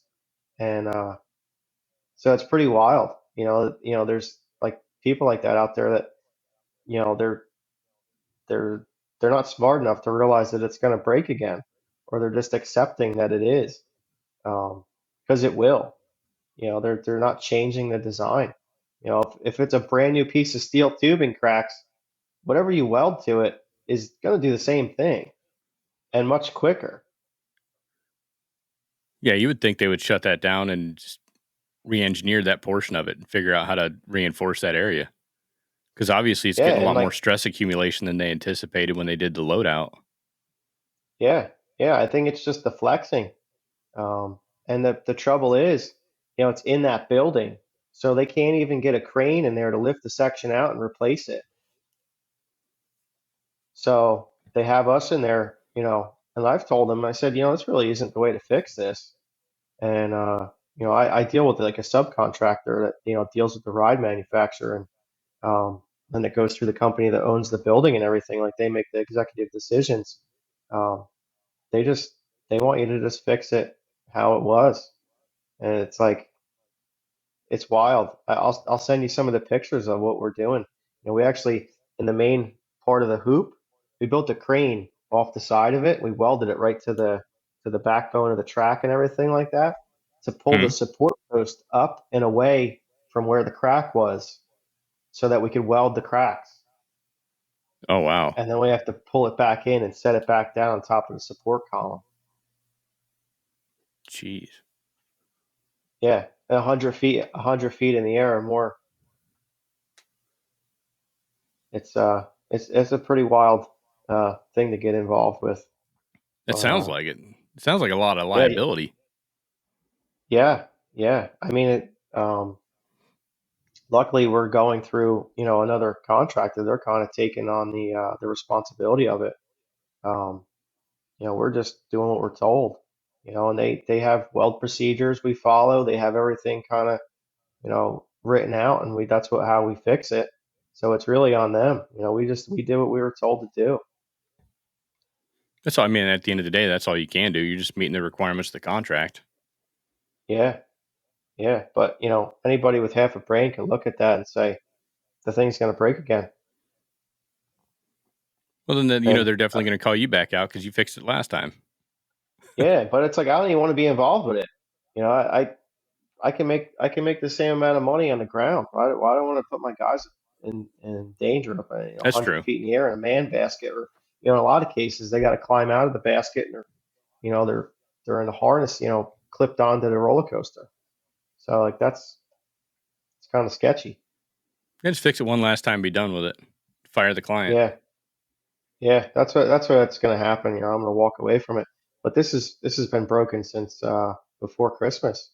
And they had us patch it up before Christmas so they could do, I guess they had some events and stuff up there. But um, yeah, it's been broken for months, and they won't let us work on it during the day, only at night. So adds a whole nother uh, thing to the repair process. Well, that way you can charge them a premium because it's after hours. Yeah, But it still sucks yeah, having well, to go out there and do the work. yeah, yeah, yeah. And luckily, my guys have been kind of handling that pretty well. But like the one guy, Justin, he had 70 hours in a man basket with a die grinder grinding out the cracks Oh, geez, that sucks. just on one side. And then we get all done. And you ever see how I mean, I don't know if you do it, but they do, I forget the name of the test, but it's like a magnetic powder. Yeah, They mag put like a particle. magnet. Yeah. Yeah. And that's how they're testing the welds, um, for cracks. So I don't know, you know, how great that is or not, but that's how they're doing it. No, it's a good test as far as like, but it's only if you have surface discontinuities. So it actually has to fracture and be exposed to the surface. So like your mag particle, your dye pen, that discontinuity's got to be exposed to the surface. If not, then they got to get in there and either do X-ray or RT or ultrasonic testing. Then they can Yeah, find subsurface. But yeah, mag particle and dye pen, it's got to be open to the surface to be able to detect it. yeah, yeah. So I mean, if you could cover up a bunch of bullshit underneath of it if Yep. you just welded like the top eighth of an inch and had it all nice and smooth. Hmm. There's no way to really tell. Yeah, you'd have to do UT at that point. That's probably what they should be doing is UT. Yeah, yeah. It's kind of a weird situation because I never really dealt with any of that, so I don't know what the right procedure is, what the right test is, what the how to go about that. Yeah, as long as the inspector's buying off on it, you're good. Yeah, the one guy the one guy that does it, he climbs all the roller coasters for like Six Flags and stuff like that. It takes a special type of person too to climb roller coasters every day. You're hundreds of feet in the air with a harness. Like he literally climbs like the structure, Oh, all damn. the loops and everything. Yeah, Yeah, they rope check every access. bolt. Yeah, they check every bolt. They check every weld. Um, they have to. There's a lot of redundancies with the stuff too. Like with the safety and shit like that. So it, but you can do all you want, make sure the carts and everything like that are safe and all that. But what happens about this crack that everybody's looking at and they know it's there, and you're just welding it back together. It's kind of scary to think about it, But like, how many other places are like that, And it's all hush hush. They don't say anything, It's not public knowledge. Yeah, it's you get like I won't do carnival rides at the fairs and shit like that anymore. I'll do roller coasters because I know a lot of the inspectors in the area for at least the theme parks here. I mean, if there's anything wrong, they're shutting the ride down. Yeah, It's yeah, big. I and mean, that's the last thing they want to do is be the center of a news piece. yeah, for sure, especially like a big company like Disney or Universal or Hmm. somebody like that. Yeah, could you imagine that would just shut the place down if there was some type of an accident? There was that one roller coaster that it was a TKY connection that separated. And so like you could see the roller coasters, and it was just some dude filming the ride. I can't remember. I think it was down in the Carolinas, but like as it's going through, like the coaster would spin by, and you could see the track just separate from the column. It was Oh my freaking God. nuts. Oh yeah, they shut that whole thing down. Had to go out there and do a whole new workaround and put gusseting and repair that whole section. Yeah, I sent my guys down to San Antonio. I think there's a Six Flags down there. Um, there's a ride up here called the Jersey Devil. The sister ride, Hmm. same exact ride they built in San Antonio in Texas. Um, and when I guess whoever put it together, the tracks were like, like this when they lined them up. So like we had to pad out all with weld to make blend the joints between the tracks. So my guys were down there for like 2 weeks, just weld after weld after weld and grinding it down, just to make the smooth transitions. Because you ride the cart around, it's like doof, doof, doof, through every Yeah. joint. Jeez. Just like the How, stupidity out there is how the hell unbelievable. did they miss that in freaking construction when they were building it? I don't know. Maybe they took the lowest bid. I'm not really sure. Jeez. Yeah, I think there's only a couple of roller coaster manufacturers like worldwide. I think there's only a very, very few of like less than 10 for like the heavy duty, like big roller coasters and shit like that. Yeah, I don't know if there's any manufacturers in the States. Um, I know the one that we're dealing with up there is in Germany. Hmm. Um, a lot of European stuff, and everything's metric on those too, which is kind of crazy. Like, doing repairs and things like that. Like we've had to get material custom made just to match the tolerances and the specs of what they want. We had a custom extrusions made for the one roof, the roofs that you ever hear of the ride King to Ka? Uh-uh. I'm pretty sure it's the tallest roller coaster in the world, and it's right by it that goes inside the loop. Like if the loop goes up, this free fall ride rides the center of it, and it's the tallest roller coaster, so it's pretty substantial. But what was happening is they couldn't run both rides at the same time, so the the main roller coaster would come up and over, and all the shit would fall out of people's pockets, cell phones, and change, and keys, and all that type of shit, and it would hit the people on the free fall ride coming up or Oh, coming damn. down. So we built these custom roofs to go on top of the free fall ride, so that the shit fell out of the roller coaster, it would land on the roof instead of on people's heads. But we had to follow the specs from, I think I don't even remember if it was Germany or wherever, but everything was metric. I had to have custom aluminum extrusions made that were to metric size, because we couldn't buy it here. I couldn't find the same size material that they had in the blueprints. Yeah, it's like I know down here, Universal Studios, a lot of the, and I think Busch Gardens too, you got to go through metal detectors before you get on the ride. So if you have anything in your pockets, you're not getting on the ride. Yeah. So like cell phones, keys. So now you're standing in the line for like 2 hours without your cell phone. So people freak. But and then some of them, like you go through and like they have it later on in the ride, so you can peel off right before you get on, and you can put all your stuff in a locker. It just depends on which ride you're going on. But a lot of them, like right there at the base, you got to go through the metal detector, and you got to go through clean before they even let you into the line. Yeah, I mean, you would think that they would do that, at Six Flags. It makes more sense. Yeah, I know when they were building the King to Ka ride, the queue line used to go right where the ride launches, because they wanted people to see like the G-force of launching the thing up there.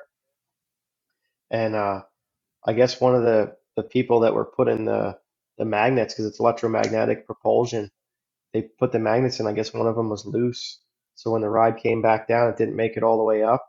It just exploded, and it like leveled that whole area with bolts and parts, and like shit was stuck in the trees. And yeah, they actually moved the queue line to the other side of the building so that it wouldn't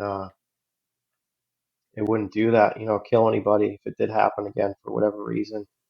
Damn. Yeah, it's crazy. You're pushing. People don't realize. You're pushing a lot of factors. Being that tall and that far and that big. Yeah. I got to check that ride out now. Yeah, nature's gonna take its course. Yeah, you can't beat physics. No.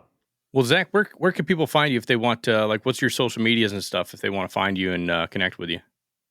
Exit 74 Fab. That's Facebook, Instagram, and exit74fab.com is my site. And we're actually launching a new site here shortly, so stay tuned for that. Well, cool, man. It's been awesome having you out. Like I said, if you come down here to Orlando for FabTech, make sure to hit me up. Yeah, no, you're going to be the first person I call. We're definitely going to try and do that. So I'm happy to be able to do this with you, and thanks for thinking of me. All right, ladies and gents, that is all I have for you this week. I hope you all enjoyed the show. Be sure to subscribe so you never miss an episode. I hope you all have a great rest of your week. Stay safe out there, and until next time, make every weld better than your last.